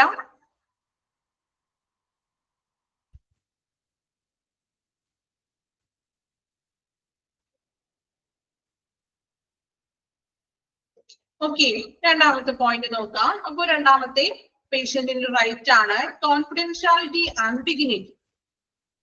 കോൺഫിഡൻഷ്യാലിറ്റി എന്ന് പറഞ്ഞാൽ രഹസ്യാത്മകമായിരിക്കണം എന്ന്. പേഷ്യന്റിന്റെ മെഡിക്കൽ പരമായിട്ടുള്ള കാര്യങ്ങളെല്ലാം രഹസ്യാത്മകമായിരിക്കണം. Right to confidentiality about their medical condition. പേഷ്യൻസിന്റെ മെഡിക്കൽ കണ്ടീഷൻസ് എപ്പോഴും രഹസ്യാത്മകമായിരിക്കണം. പേഷ്യൻസിന്റെ അനുവാദമില്ലാതെ പേഷ്യൻസിന്റെ റെക്കോർഡ്സുകളോ ഡീറ്റെയിൽസുകളോ മറ്റൊരാൾക്ക് റിലീസ് ചെയ്യാൻ പാടില്ല. Right to personal dignity and to receive care without any from of stigma and discrimination. ഒരു വിവേചനവും അല്ലെങ്കിൽ എന്താണ് വേർതിരിവും കൂടാതെ എല്ലാ പേഴ്സണൽസിനും, അതായത് പേഷ്യൻസിനാണെങ്കിലും അവർക്ക് ഈക്വൽ ആയിട്ടുള്ള അവരുടെ ഒരു എന്താണ് പരിചരണം ലഭിക്കണം. Privacy during examination and treatment. പേഷ്യന്റിന് നമ്മൾ ട്രീറ്റ്മെന്റ്സ് കൊടുക്കുമ്പോഴും അതുപോലെ തന്നെ പരിശോധിക്കുമ്പോഴും എല്ലാം ഒരു പ്രൈവസി ഉണ്ടായിരിക്കണം എന്ന്. അതായത് സെപ്പറേറ്റ് ഡോക്ടേഴ്സിന് ഒരു റൂമൊക്കെ ഉണ്ടായിരിക്കണം, അല്ലെ? അതായത് ഒരു ഓപ്പൺ ആയിട്ടുള്ള രീതിയിലല്ല, ഒരു പ്രൈവസി ഉണ്ടായിരിക്കണം ചികിത്സിക്കാനും എക്സാമിനേഷനും മറ്റുമായിട്ട്. Protection from physical abuse and neglect. എന്താണ് പറയുന്നത്? പേഷ്യൻസിന് പ്രൊട്ടക്ഷൻ ഉണ്ടായിരിക്കണം ശാരീരികമായിട്ടുള്ള അബ്യൂസിൽ നിന്നും അതുപോലെ തന്നെ എന്താണ് നെഗ്ലക്ട്സ്, അല്ലെ? അതായത് പീഡനങ്ങളിൽ നിന്നും അങ്ങനെ ശാരീരികമായിട്ടുള്ള ആക്രമണങ്ങളിൽ നിന്നും പേഷ്യന്റ് സുരക്ഷിതമായിരിക്കണം. Accommodating and respecting their special needs such as spiritual and cultural preference. പേഷ്യൻസിന്റെ സ്പെഷ്യൽ ആയിട്ടുള്ള നീഡ്സുകൾക്കും അതുപോലെ തന്നെ അവരുടെ സ്പിരിച്വല് ആത്മീയപരമായിട്ടുള്ളതും സാംസ്കാരികപരമായിട്ടുള്ള ഒരു പ്രിഫറൻസ് പേഷ്യൻസിന് നൽകണം. ഓക്കെ, ഇപ്പൊ ഇത്രയുമാണ് കോൺഫിഡൻഷ്യാലിറ്റി ആൻഡ് ഡിഗ്നിറ്റിയിൽ പറയുന്നത്. വായിച്ചു നോക്കുക, മനസ്സിലാക്കി വായിക്കാണ്ട് പോയിന്റ്സുകൾ.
ഓക്കെ, വായിച്ചോ? രണ്ടാമത്തെ point confidentiality and dignity.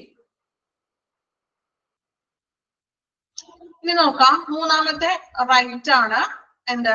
Information, അല്ലെ? വിവരങ്ങളൊക്കെ അറിയാനായിട്ടുള്ള അവകാശം. The information to be provided to patients are meant to be in language of the patient's preferences and in a manner that is effortless to understand. എന്താണ് പറയുന്നത്? അതായത് നമ്മൾ ഇപ്പൊ പേഷ്യൻസിന്, രോഗികൾക്ക് നൽകേണ്ട വിവരങ്ങള്, ചികിത്സാപരമായിട്ടുള്ള കാര്യങ്ങളും മറ്റു വിവരങ്ങള്, അത് രോഗിയുടെ ഇഷ്ടാനുസരണം പേഷ്യൻസിന്റെ പ്രിഫറൻസ് നോക്കിക്കൊണ്ട്, അതായത് പേഷ്യൻസിന് അധികം പ്രയാസമില്ലാതെ മനസ്സിലാക്കാൻ പറ്റുന്ന, അവന് പെട്ടെന്ന് മനസ്സിലാക്കാൻ പറ്റുന്ന ഭാഷയില് പേഷ്യൻസിനോട് പറയണമെന്ന്. അതായത് ഏറ്റവും അവർക്ക് ഏതിലാണോ, ഏത് രീതിയിൽ ഏത് ലാംഗ്വേജിലാണോ മനസ്സിലാക്കാൻ പറ്റുന്നത്, ബുദ്ധിമുട്ടില്ലാതെ മനസ്സിലാക്കാൻ പറ്റുന്നത് ഏത് ലാംഗ്വേജ് ആണോ അത് പേഷ്യൻസിന് പ്രിഫറൻസ് കൊടുക്കാം. Okay, patients and or their family members have the right to receive the medical problem, prescription, complete information on treatment and procedure details. എന്താണ് പറയുന്നത്? അതായത് പേഷ്യൻസ് ആൻഡ് ദെയർ ഫാമിലി, അവർക്ക് എന്തിനെ കുറിച്ചിട്ടുള്ള കാര്യങ്ങള്, ഇങ്ങനെയുള്ള കാര്യങ്ങള്, അതായത് മെഡിക്കൽ പ്രോബ്ലംസ് എന്തൊക്കെയാണ്, ഡോക്ടർ എഴുതിയ പ്രിസ്ക്രിപ്ഷൻസ്, പിന്നെ എന്താണ് ട്രീറ്റ്മെന്റ്സിന്റെ വിവരങ്ങള്, നടപടികൾ, പ്രൊസീജിയേഴ്സ്, ഇതിനെ കുറിച്ചിട്ട് എല്ലാ വിവരങ്ങള് വിശദാംശങ്ങൾ നമ്മൾ പേഷ്യൻസിന് കൊടുത്തിരിക്കണം എന്ന്, അതിനുള്ള അവകാശം പേഷ്യൻസിന് ഉണ്ടെന്ന്. അതായത് അവിടുത്തെ ട്രീറ്റ്മെന്റ്സുകളെ കുറിച്ച് പേഷ്യൻസിനോട് പറയുക, അതുപോലെ തന്നെ പ്രിസ്ക്രിപ്ഷൻസ് ഒക്കെ ഡീറ്റെയിൽ ആയിട്ട് പറഞ്ഞു കൊടുക്കണം, പ്രൊസീജിയേഴ്സ്, നടപടിക്രമങ്ങള്, രോഗിയുടെ മെഡിക്കൽ കണ്ടീഷൻ, മെഡിക്കൽ പ്രോബ്ലം എന്താണ്, ഇങ്ങനെയുള്ള കാര്യങ്ങള്, വിശദാംശങ്ങള് എന്ത് ചെയ്യുക, പേഷ്യൻസിന് പറഞ്ഞു കൊടുക്കുക, അത് പേഷ്യൻസിന്റെ അവകാശമാണ്. Then a documented procedure for obtaining patients and other or their families informed consent exists to be enable them to make an informed decision about their care. എന്താണ് പറയുന്നത്? അതായത് ഒരു ഡോക്യുമെന്റ്, അതാണ് ഈ പേഷ്യന്റിന്റെ പേഷ്യന്റ് ഇൻഫോർമേഷൻ എന്ന് പറയുന്നത്. ഇൻഫോംഡ് കൺസെന്റ്, കൺസെന്റ് എന്ന് പറഞ്ഞ് കേട്ടിട്ടുണ്ടോ നിങ്ങൾ? കൺസെന്റ് സൈൻ ചെയ്യാന്നൊക്കെ കേട്ടിട്ടുണ്ടോ? കേട്ടിട്ടുണ്ട്. എന്താ ഈ കൺസെന്റ് എന്ന് പറഞ്ഞിട്ടുണ്ടെങ്കിൽ, എന്താ കൺസെന്റ് എന്ന് പറഞ്ഞിട്ടുണ്ടെങ്കിൽ, അതായത് ഇപ്പോ പേഷ്യന്റിന്റെ ട്രീറ്റ്മെന്റ് സ്റ്റാർട്ട് ചെയ്യുമ്പോൾ സമ്മതപത്രം എന്ന് വേണമെങ്കിൽ പറയാം. ഇപ്പൊ ഒരു സർജറിയോ മറ്റേതെങ്കിലും ഒരു പ്രൊസീജിയേഴ്സ് ഒക്കെ ചെയ്യുമ്പോൾ അതിനെ കുറിച്ചിട്ടുള്ള വിവരങ്ങൾ എഴുതിയിട്ടുള്ള ഒരു ഡോക്യുമെന്റ് ആണ് ഈ കൺസെന്റ് എന്ന് പറഞ്ഞിട്ടുണ്ടെങ്കിൽ. സോ ഒരു കൺസെന്റ് ആവശ്യമാണെന്ന്, അത് പേഷ്യന്റിന്റെ അവകാശമാണെന്ന്. ഈ കൺസെന്റിൽ സൈൻ ചെയ്ത് കൊടുത്താലേ ഈ പ്രൊസീജിയേഴ്സ് ആണെങ്കിലും സർജറി ഒക്കെ ആണെങ്കിൽ നമ്മൾ ചെയ്യുള്ളൂ. പേഷ്യന്റിന്റെ ഫാമിലിയുടെയും സൈൻ വേണം, എങ്കിൽ മാത്രമേ അവര് ആ ട്രീറ്റ്മെന്റ് കംപ്ലീറ്റ് ചെയ്യാനായിട്ട് സാധിക്കുള്ളൂ. സോ ഈ കൺസെന്റ് എന്ന് പറയുന്നത് ഇമ്പോർട്ടന്റ് ആയിട്ടുള്ള ഒന്നാണ്. This process is an important patient right and needs to be practiced with utmost diligence and transparency. അതായത് പേഷ്യന്റിന്റെ ട്രീറ്റ്മെന്റ്സ് ഒക്കെ ഒരു ട്രാൻസ്പെറന്റ് ആയിട്ട്, സുതാര്യമായിട്ടൊക്കെ നടക്കണമെങ്കിൽ ഈ ഒരു കൺസെന്റ് ആവശ്യമാണെന്ന്. രോഗിയുടെ ഫാമിലിയുടെ സമ്മതത്തോട് കൂടിയിട്ടായിരിക്കണം ഇപ്പൊ സർജറീസ് ആണെങ്കിലും പ്രൊസീജിയേഴ്സ് ആണെങ്കിലും ചെയ്യാനായിട്ട്. അപ്പൊ അതിന് വേണ്ടിയിട്ടുള്ള ഒരു പ്രധാനപ്പെട്ട ഒന്നാണ് എന്ത് ഈ കൺസെന്റ് ഫോം എന്ന് പറയുന്നത്. Okay, then patient have to be educated on risk, benefits, expected treatment, outcomes and possible complications to enable them to make informed decisions and involve planning and delivery process. എന്താണ് പറയുന്നത്? അതായത് ഇപ്പൊ പേഷ്യൻസിനെ നമ്മൾ educated ആക്കാണ്. അതായത് കുറച്ച് കാര്യങ്ങളെ കുറിച്ച് പേഷ്യൻസിന് എന്താണ് ഒന്ന് ബോധവൽക്കരിക്കണം, അവർക്ക് അറിയില്ലാത്ത കാര്യങ്ങളെ കുറിച്ച് പറഞ്ഞു കൊടുക്കുകയാണ്. റിസ്കുകൾ, ഇപ്പൊ ട്രീറ്റ്മെന്റിൽ വരുന്ന റിസ്കുകൾ എന്തൊക്കെയാണ്, അതുപോലെ തന്നെ ഇപ്പൊ ട്രീറ്റ്മെന്റ് ചെയ്താൽ അവന് കിട്ടുന്ന ബെനഫിറ്റ്സ് എന്തൊക്കെയാണ്, ദെൻ ട്രീറ്റ്മെന്റിന്റെ ഔട്ട്കംസ്, ചിലപ്പോൾ സർജറി ചെയ്താൽ ഓക്കെ ആകും അല്ലെ, അങ്ങനെയുള്ള ഔട്ട്കംസ് എന്തൊക്കെയാണ്, ഇനി കോംപ്ലിക്കേഷൻസുകൾ ഉണ്ടോ, അങ്ങനെയാണെങ്കിൽ കോംപ്ലിക്കേഷൻസുകള്, ദെൻ പ്രധാനപ്പെട്ട തീരുമാനങ്ങള്, ഇങ്ങനെയുള്ള കാര്യങ്ങളെ കുറിച്ചിട്ട് പേഷ്യൻസിനെ എന്ത് ചെയ്യുക, ബോധവാന്മാരാക്കുക. ഓക്കെ, അറിയില്ലാത്തവർക്കൊക്കെ പറഞ്ഞു കൊടുക്കുക. ഫസ്റ്റത്തെ 3 പോയിന്റ് ഒന്ന് വായിച്ചു നോക്കൂ, എന്നിട്ട് നമുക്ക് ബാക്കി 3 പോയിന്റ്സ് കംപ്ലീറ്റ് ചെയ്യാം. ഒരുപാട് പോയിന്റ്സ് ഉണ്ട് ഇതില്. ഫസ്റ്റത്തെ 3 എണ്ണം ഒന്ന് വായിച്ചു നോക്കുക.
ഫസ്റ്റത്തെ 3 പോയിന്റ് വായിച്ചു എല്ലാവരും?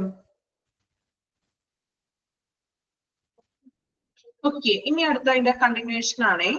Patients have the right to request information on the names, dosage and adverse effect of the medication that they are treated with. അതായത് ഇപ്പൊ പേഷ്യൻസിന് എഴുതുന്ന മെഡിസിൻസുകൾ അല്ലെ, അതിന്റെ പേരുകളൊക്കെ അറിയാനും അതിന്റെ ഡോസേജസുകളും, ദെൻ അതിന്റെ അഡ്വേഴ്സ് ഇഫക്റ്റ്, ഇനി പ്രതികൂല ഫലങ്ങൾ എന്തൊക്കെയാണ്, ഇതിനെ കുറിച്ചിട്ടൊക്കെ അറിയാനായിട്ട് പേഷ്യൻസിന് അവകാശമുണ്ട്. Patients or their authorized individuals have the right to request access and receive a copy of their clinical records. പേഷ്യൻസിന്റെ ക്ലിനിക്കൽ റെക്കോർഡ്സിന്റെ കോപ്പി പേഷ്യൻസിന് ലഭിക്കാനായിട്ടുള്ള അവകാശമുണ്ടെന്ന്. അതായത് തനിക്ക് തന്നിട്ടുള്ള മെഡിസിൻസുകൾ ഏതൊക്കെയാണ്, ട്രീറ്റ്മെന്റ്സ് എന്തൊക്കെയാണ്, സോ ആ ഒരു കോപ്പി നമുക്ക് ലഭിക്കാനായിട്ടുള്ള അവകാശം പേഷ്യൻസിനുണ്ട്. Patients have right to complete information on the expected cost of treatment.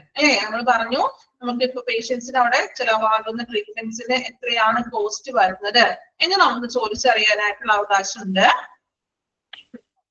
The information should be presented as an itemized structure of their various expenses and charges. ഓരോന്നിനും വ്യത്യസ്തമായിട്ടുള്ള എക്സ്പെൻസുകളും ചാർജസ് ചോദിച്ച് നമുക്ക് അറിയാനായിട്ടുള്ള അവകാശം പേഷ്യൻസിനുണ്ട്. Patients have the right to information on hospital rules and regulations. ഹോസ്പിറ്റലിന്റെ റൂൾസും regulations ഒക്കെ അറിയാനായിട്ടുള്ള അവകാശം. Then last one, information on organ donation.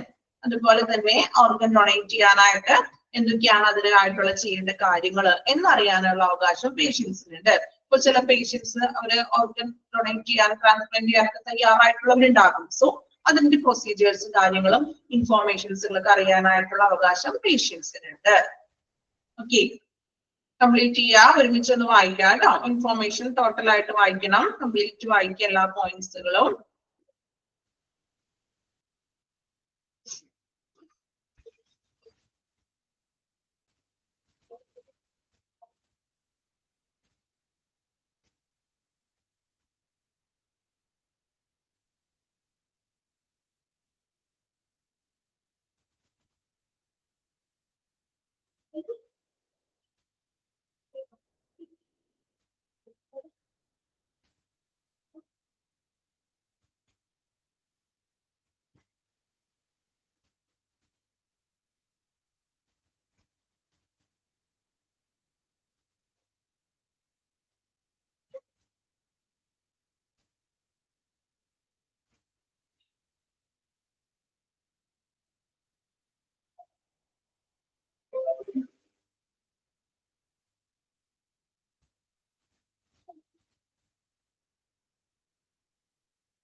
Complete ചെയ്തില്ല അവരോ?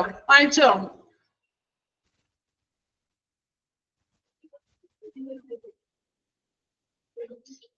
ഓക്കെ, അപ്പൊ പേഷ്യന്റ് റൈറ്റ്സ് ഇല്ല. 3 റൈറ്റുകളാണ് നമ്മൾ നോക്കിയത്. First one care, then confidentiality and dignity, then information. 3 റൈറ്റുകളാണ്. ഇനി നെക്സ്റ്റ് വൺ പ്രിഫറൻസും ദെൻ റൈറ്റ് ടു റിഡ്രസ്. അങ്ങനെ ടോട്ടല് 5 പേഷ്യന്റ് റൈറ്റ്സ് ആണ് നമുക്ക് പഠിക്കാനായിട്ടുള്ളത്. ദെൻ നമ്മുടെ ക്ലാസ്സിന്റെ ടൈം ഏകദേശം കഴിഞ്ഞു. ദെൻ ഒരു കാര്യം കൂടി പറയാം, അടുത്ത ക്ലാസ് നമുക്ക് ഞാൻ തന്നെയായിരിക്കും കണ്ടിന്യൂ ചെയ്യുന്നത്. ഒരു ഹാഫ് ആൻ അവർ ഉള്ളൂ കണ്ടിന്യൂ ചെയ്യുന്നത്. ബുദ്ധിമുട്ടുണ്ടോ? കുറച്ചു നേരം കൂടി എന്നെ തന്നെ നിങ്ങൾ കണ്ടിരിക്കണം. ബുദ്ധിമുട്ടുണ്ടോ? ഒരുപാട് എടുത്ത് ബോറാക്കണില്ല. 1.5 മണിക്കൂറും കൂടി നമ്മൾ ക്ലാസ് കണ്ടിന്യൂ ചെയ്യും. വേണമെങ്കിൽ നമുക്കൊരു 5 minutes ബ്രേക്ക് എടുക്കാം. ഓക്കെ, ഇനി ഒരുപാട് നേരം ഇങ്ങനെ കണ്ടിന്യൂസ് ആയിട്ട് കേട്ടോണ്ടിരിക്കണേയാണല്ലോ. ബ്രേക്ക് വേണോ? ഒരു 5 minutes വേണം. ഓക്കെ, ഒരു 5 minutes ബ്രേക്ക് എടുത്തോളൂ. ഞാൻ എണ്ണം നോക്കി വെച്ചിട്ടുണ്ട്. ആരും ഇതിൽ നിന്ന് ബ്രേക്ക് കഴിഞ്ഞ് അവർ സ്കിപ്പ് ആവാൻ പാടില്ല. എല്ലാവരും ഉണ്ടായിരിക്കണം കേട്ടോ ക്ലാസ്സിൽ. ജസ്റ്റ് ഒന്ന് വെള്ളമൊക്കെ കുടിച്ചൊന്ന് ഫ്രഷ് ആയിട്ട് വായോ. ഓക്കെ, അപ്പൊ ഒന്ന് 5 minutes ബ്രേക്ക് തരാം. ഇത് കഴിഞ്ഞിട്ട് നമ്മൾ നെക്സ്റ്റ് പോയിന്റ് കണ്ടിന്യൂ ചെയ്യുന്നതായിരിക്കും. ഓക്കെ, സ്കിപ്പ് ആവരുത് കേട്ടോ. എല്ലാവരും തന്നെ ഇത്രയും എണ്ണം തന്നെ ആളുകൾ ഉണ്ടായിരിക്കണം.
ക്ലാസ് സ്റ്റാർട്ട് ചെയ്യാം. അപ്പോ നാലാമത്തെ റൈറ്റ് നോക്കാം, പേഷ്യൻസിന്റെ പ്രിഫറൻസ് അല്ലെ. അതായത് നമ്മൾ പറഞ്ഞു പേഷ്യൻസിന് പ്രിഫറൻസ് കൊടുക്കാന്ന് പറഞ്ഞു.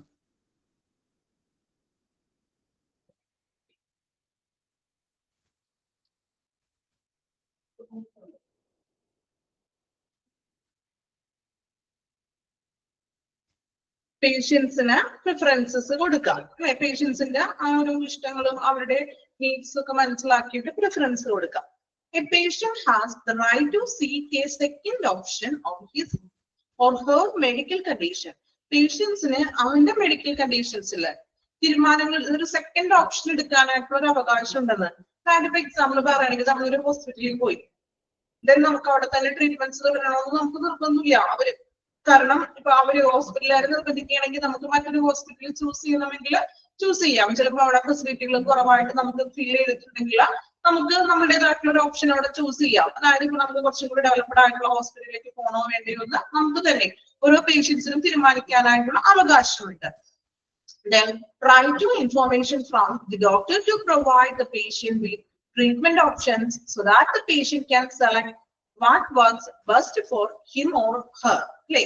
അതുപോലെ തന്നെ ഇപ്പോൾ ഡോക്ടേഴ്സ് പേഷ്യൻസിന് ട്രീറ്റ്മെന്റ്സ് ഓപ്ഷൻസ് നൽകുമ്പോൾ അത് പേഷ്യന്റിന് സെലക്ട് ചെയ്യാനായിട്ടുള്ള അവകാശം ഉണ്ടെന്ന്. ട്രീറ്റ്മെന്റ്സ് ചികിത്സാപരമായിട്ടുള്ള കാര്യങ്ങൾ.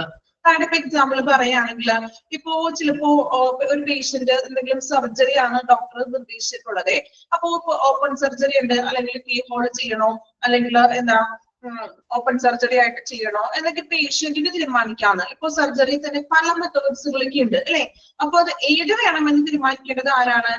പേഷ്യന്റ് ആണ്. അപ്പൊ അവന്റെ ചിലപ്പോൾ സാമ്പത്തികമായിട്ടുള്ള കാര്യങ്ങളൊക്കെ നോക്കിക്കൊണ്ടായിരിക്കാം അവന് ഏത് രീതിയിലുള്ള പ്രോസസ് സർജറി വേണോ അല്ലെങ്കിൽ മറ്റേതെങ്കിലും പ്രൊസീജിയറിലൂടെ ട്രീറ്റ്മെന്റ് ചെയ്യണോ എന്ന് തീരുമാനിക്കുന്നത് പേഷ്യന്റ് ആണ്.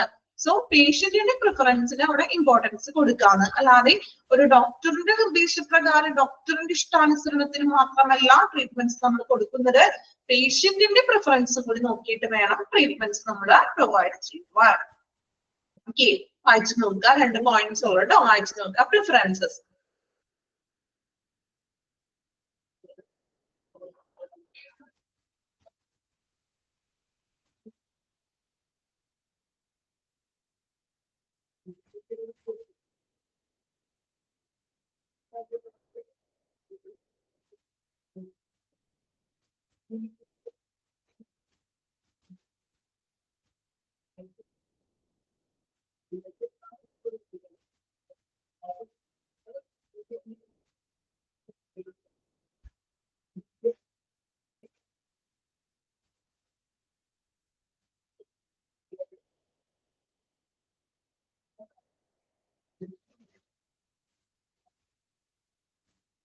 കംപ്ലീറ്റ് ചെയ്തല്ലോ. ഇനി 5ാമത്തെ റൈറ്റ് നോക്കാം. റൈറ്റ് ടു റിഡ്രസ് അല്ലെ. പരാതികളൊക്കെ ഉണ്ടെങ്കിൽ പരിഹരിക്കാനായിട്ടുള്ള അവകാശം.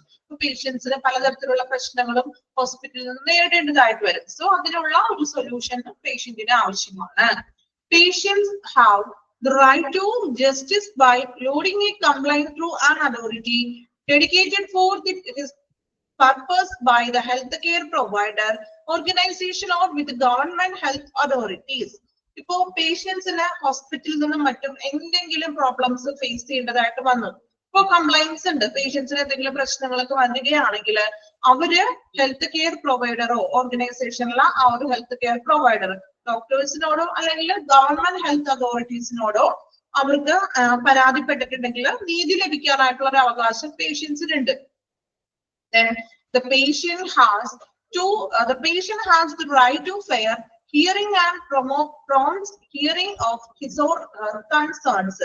അതുപോലെ തന്നെ ഒരു പേഷ്യൻസിന് ന്യായമായിട്ടുള്ള പേഷ്യൻസിന്റെ ആ ഒരു വാദം കേൾക്കണം. അതായത് അവന്റെ ആശങ്കകളും കൺസേൺസ് കേൾക്കണം. അതുപോലെ തന്നെ പേഷ്യൻസിന്റെ എന്തെങ്കിലും പ്രോബ്ലംസ് ഉണ്ടെങ്കിൽ അത് അവര്, അതായത് ഇപ്പൊ അതോറിറ്റി ആണെങ്കിലും ഡോക്ടേഴ്സ് ആണെങ്കിലും അവര് കേൾക്കണം എന്ന്. അത് പേഷ്യന്റിന്റെ അവകാശമാണെന്ന്. നമുക്ക് പ്രശ്നങ്ങൾ ഉണ്ടെങ്കിൽ നമുക്ക് അവരോട് പറയാനും നമ്മളുടെ ഇപ്പോ ചികിത്സാപരമായിട്ടുള്ള കൺസേൺസുകൾ അല്ലെ, ചിലപ്പോ എന്തെങ്കിലും സർജറിക്ക് ആണെങ്കിലോ അങ്ങനെയുള്ള ആശങ്കകളൊക്കെ ഉണ്ടെങ്കിൽ ഡോക്ടറോട് തുറന്നു പറയാം. ഡോക്ടേഴ്സ് അത് കേൾക്കാനായിട്ട് തയ്യാറായിരിക്കണം. The patient in addition has the right to appeal to the higher authority in the healthcare provider organization and assert in writing on the outcome of the complaint.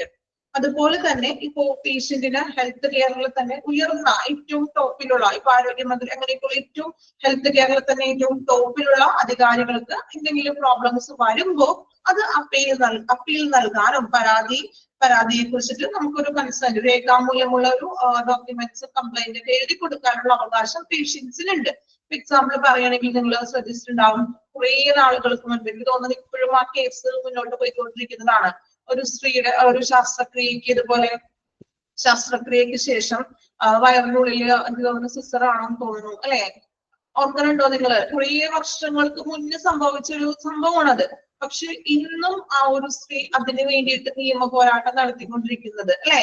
Government ഏത് ഹോസ്പിറ്റലാണെന്ന് എനിക്ക് ഓർക്കണില്ല കേട്ടോ. ഗവൺമെന്റ് ഹോസ്പിറ്റലാണ്. Okay.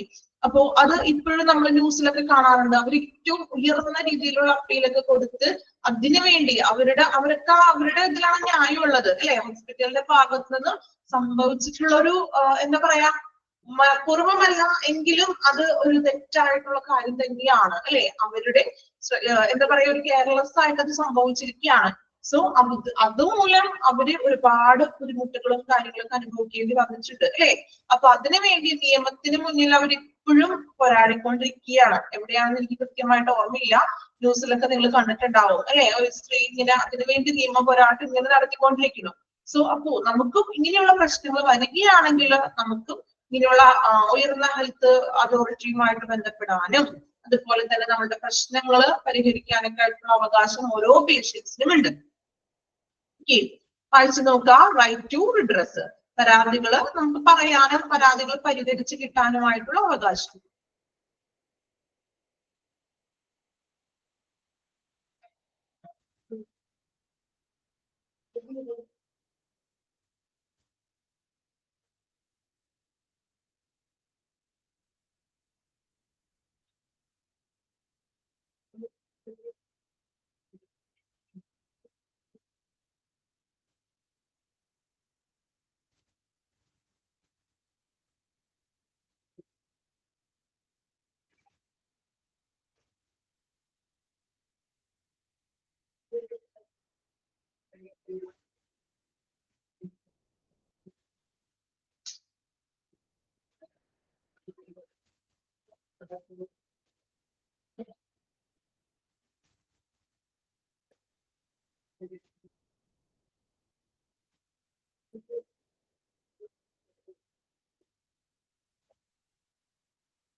Complete ചെയ്തോ?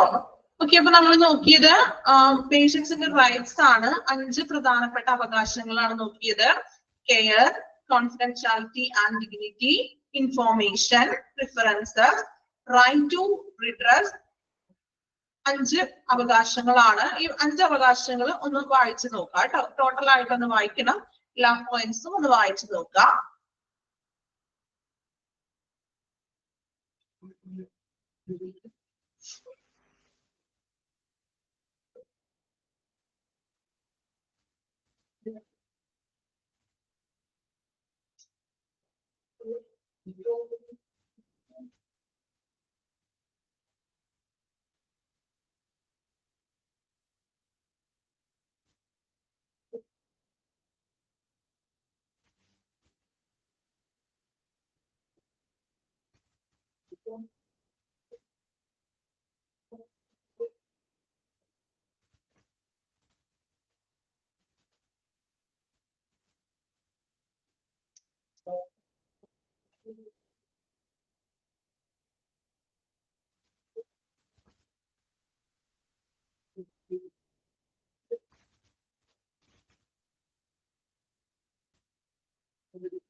Complete ചെയ്തോ? വായിച്ചോ? റൈറ്റ്സുകള് 5 നോക്കണം, complete ആയിട്ട് വായിക്കാം.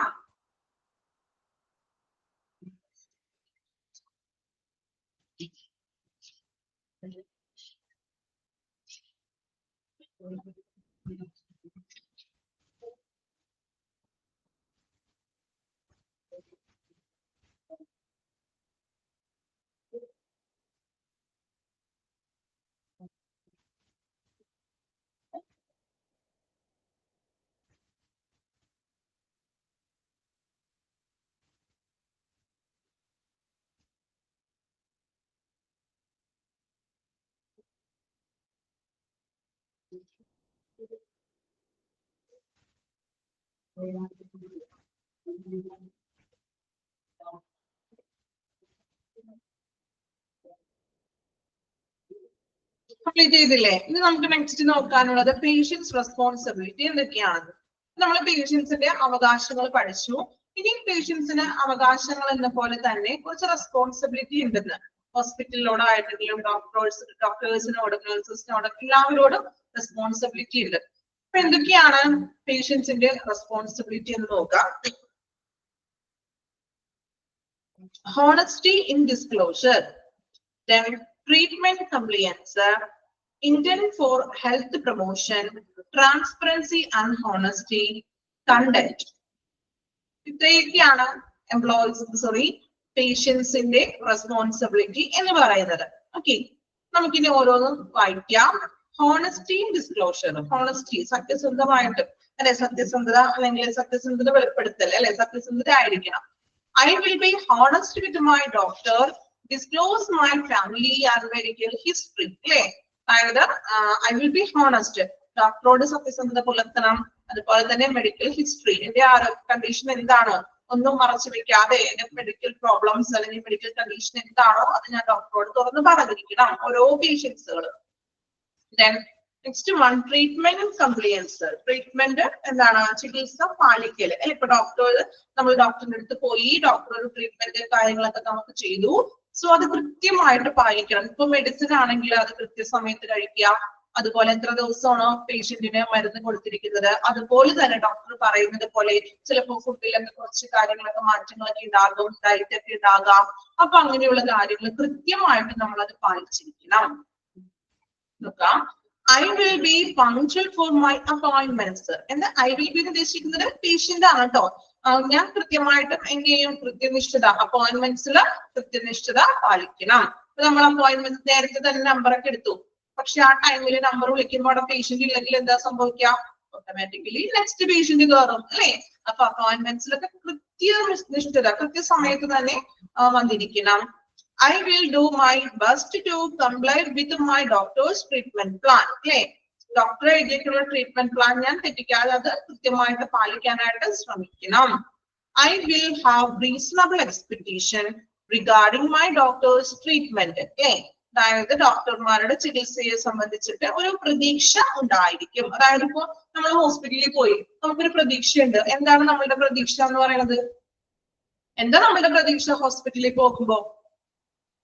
നമുക്ക് അസുഖമായിട്ട് വീട്ടിലിരുന്നിട്ടുണ്ടെങ്കിൽ അല്ലെങ്കിൽ ഡോക്ടറെ കാണുമ്പോൾ നമ്മുടെ പ്രതീക്ഷ എന്താണ്? നമ്മളുടെ അസുഖം ഭേദമാകും അല്ലെ, ഡോക്ടർ നമ്മൾ നോക്കും, ട്രീറ്റ്മെന്റ് ഒക്കെ ചെയ്ത് എന്താണ് മെഡിസിൻ ഒക്കെ കഴിച്ച് നമ്മൾ പഴയ പോലെ ഓക്കെ ആകും, നമ്മുടെ ആരോഗ്യം പഴയ പോലെ കിട്ടും അല്ലെ എന്നുള്ളൊരു പ്രതീക്ഷ നമുക്കുണ്ടായിരിക്കണം. Inform and bring to the doctor's notice if it has been difficult to understand any part of the treatment or of existence of challenges in complying with the treatment. എന്താണ് പറയുന്നത്? അതായത് ഇപ്പോ ട്രീറ്റ്മെന്റ്സിന്റെ വിവരങ്ങള് നമുക്ക് ചിലപ്പോ മനസ്സിലാക്കാനായിട്ട് ബുദ്ധിമുട്ടുണ്ടെങ്കിലും പ്രശ്നങ്ങളൊക്കെ ഉണ്ടെങ്കിലും നമ്മൾ ഡോക്ടേഴ്സിനോട് തുറന്നു പറയണമെന്ന് നമ്മുടെ ഉത്തരവാദിത്വം ഉള്ളത്. എക്സാമ്പിൾ പറയണമെങ്കിൽ ഇപ്പോ അലർജി ഒക്കെ ഉണ്ടെങ്കിൽ, ഇപ്പൊ ചില മെഡിസിൻ ഒക്കെ കഴിക്കുമ്പോൾ ചില ആളുകൾക്ക് അലർജി ഒക്കെ ഉണ്ടാകും ഇല്ലേ, അങ്ങനെയുള്ളവരുണ്ടോ? ചില മെഡിസിൻ കഴിക്കാൻ പാടില്ലാത്തവരുണ്ടാകാം, ചില മെഡിസിനോട് അലർജി ഉള്ളവരുണ്ടാകാം. അപ്പൊ അങ്ങനെയൊക്കെ ഉണ്ടെങ്കിൽ അത് ഡോക്ടേഴ്സിനോട് ഓൾറെഡി നമ്മൾ തുറന്നു പറയണം. അപ്പൊ പറയാണ്ടിരുന്നിട്ടുണ്ടെങ്കിൽ ചിലപ്പോൾ ഡോക്ടേഴ്സ് ആ മരുന്ന് തരും, നമുക്ക് അലർജി പ്രശ്നങ്ങളൊക്കെ വരും. അതുപോലെ തന്നെ മറ്റു ബുദ്ധിമുട്ടുകൾ എന്തെങ്കിലും ഉണ്ടെങ്കിൽ അത് ഓപ്പൺ ആയിട്ട് തുറന്നു പറയണം. I will display intent to participate intelligently in my medical care by actively involving myself in the prescribed at home activities. അല്ലെ, അതായത് ഡോക്ടേഴ്സ് നിർദ്ദേശിച്ചതുപോലെ തന്നെ എന്താണ് മെഡിസിൻസുകളൊക്കെ കഴിക്കുകയും അതുപോലെ ഹോം ആക്ടിവിറ്റീസ് ചിലപ്പോൾ എന്താണ് അതുപോലെ തന്നെ ഫുഡിന്റെ കാര്യങ്ങൾക്ക് എന്തെങ്കിലുമൊക്കെ ക്രമീകരണങ്ങളൊക്കെ ഡോക്ടർ പറഞ്ഞിട്ടുണ്ടാകും. അതുപോലെ ചില പേഷ്യൻസുകൾക്ക് എക്സർസൈസ് ഒക്കെ പറഞ്ഞിട്ടുണ്ടാകും അല്ലെ. എന്നിങ്ങനെയുള്ള ഹോം ആക്ടിവിറ്റീസ് ഒക്കെ കൃത്യമായിട്ടും ഡോക്ടേഴ്സിന്റെ നിർദ്ദേശപ്രകാരം ചെയ്തിരിക്കണം. അത് ഉത്തരവാദിത്തമാണ്. ഓക്കെ, വായിച്ചു നോക്കുക കേട്ടോ. ഹോണസ്റ്റിയും ദെൻ ട്രീറ്റ്മെന്റ് കംപ്ലയൻസും വായിക്കുക.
കംപ്ലീറ്റ് ചെയ്തോ?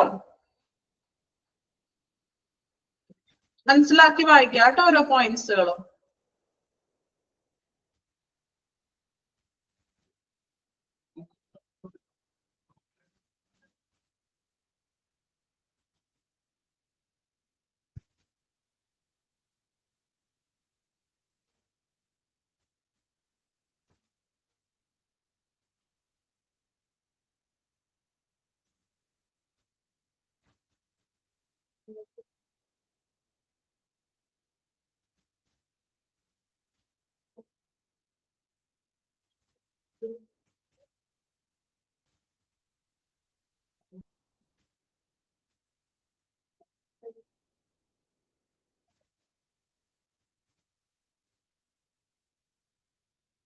ഓക്കെ, ഇനി മൂന്നാമത്തെ റെസ്പോൺസിബിലിറ്റി നോക്കാം. ഇന്ത്യൻ ഫോർ ഹെൽത്ത് പ്രൊമോഷൻ അല്ലെ, നമ്മളുടെ ആരോഗ്യത്തെ പ്രോത്സാഹിപ്പിക്കുക. I will do everything in my capacity to maintain healthy habits, routines that enhance good health and take responsibility for my health. അല്ലെ, ഇതുകൊണ്ടിവിടെ പറയുന്നത് ആരോഗ്യം വർദ്ധിപ്പിക്കുകയും ആരോഗ്യത്തെ മെയിൻറ്റെയിൻ ചെയ്യുകയും അതുപോലെ തന്നെ നല്ല ശീലങ്ങളൊക്കെ വളർത്തുകയും ഡെയിലി റൊട്ടീൻസ് നല്ല ദിനചര്യകളിലൂടെ ആരോഗ്യത്തെ നിലനിർത്താനും ആരോഗ്യത്തിന്റെ ഉത്തരവാദിത്തം ഫുള്ളായിട്ട് തന്നെ എന്താണ് ഏറ്റെടുത്തിട്ടുള്ള പ്രവർത്തനങ്ങള് ഞാൻ സ്വയമേ ചെയ്യും എന്നാണ് അവിടെ പറയുന്നത് കണ്ടോ. അതായത് നല്ല റൊട്ടീൻസും നല്ല ഹാബിറ്റ്സ് ഒക്കെ നിലനിർത്തിക്കൊണ്ട് ആരോഗ്യത്തെ ഹെൽത്തിനെ മെയിൻറ്റെയിൻ ചെയ്യാം. ഓക്കെ, വായിച്ചു നോക്കാം മൂന്നാമത്തെ പോയിന്റ് കേട്ടോ. Indian for health promotion.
Complete ചെയ്തോ? വായിച്ചോ? Indian for health promotion.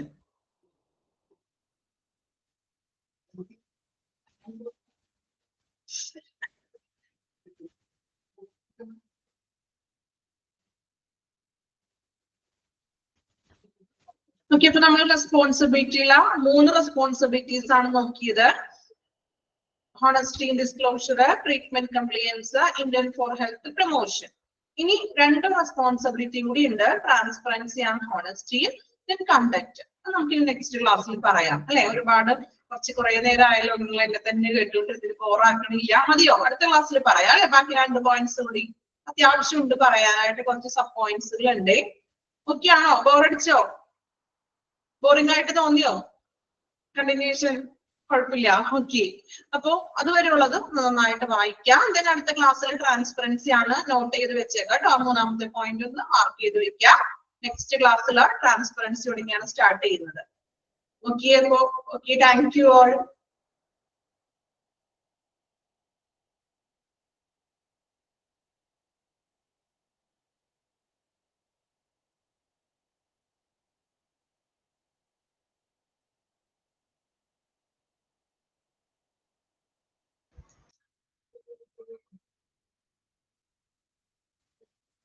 Next class ഇനി ഉണ്ടായിരിക്കില്ല കേട്ടോ, കണ്ടിന്യൂ ചെയ്തത് കൊണ്ട് ഇനി നെക്സ്റ്റ് ക്ലാസ് ഉണ്ടായിരിക്കില്ല.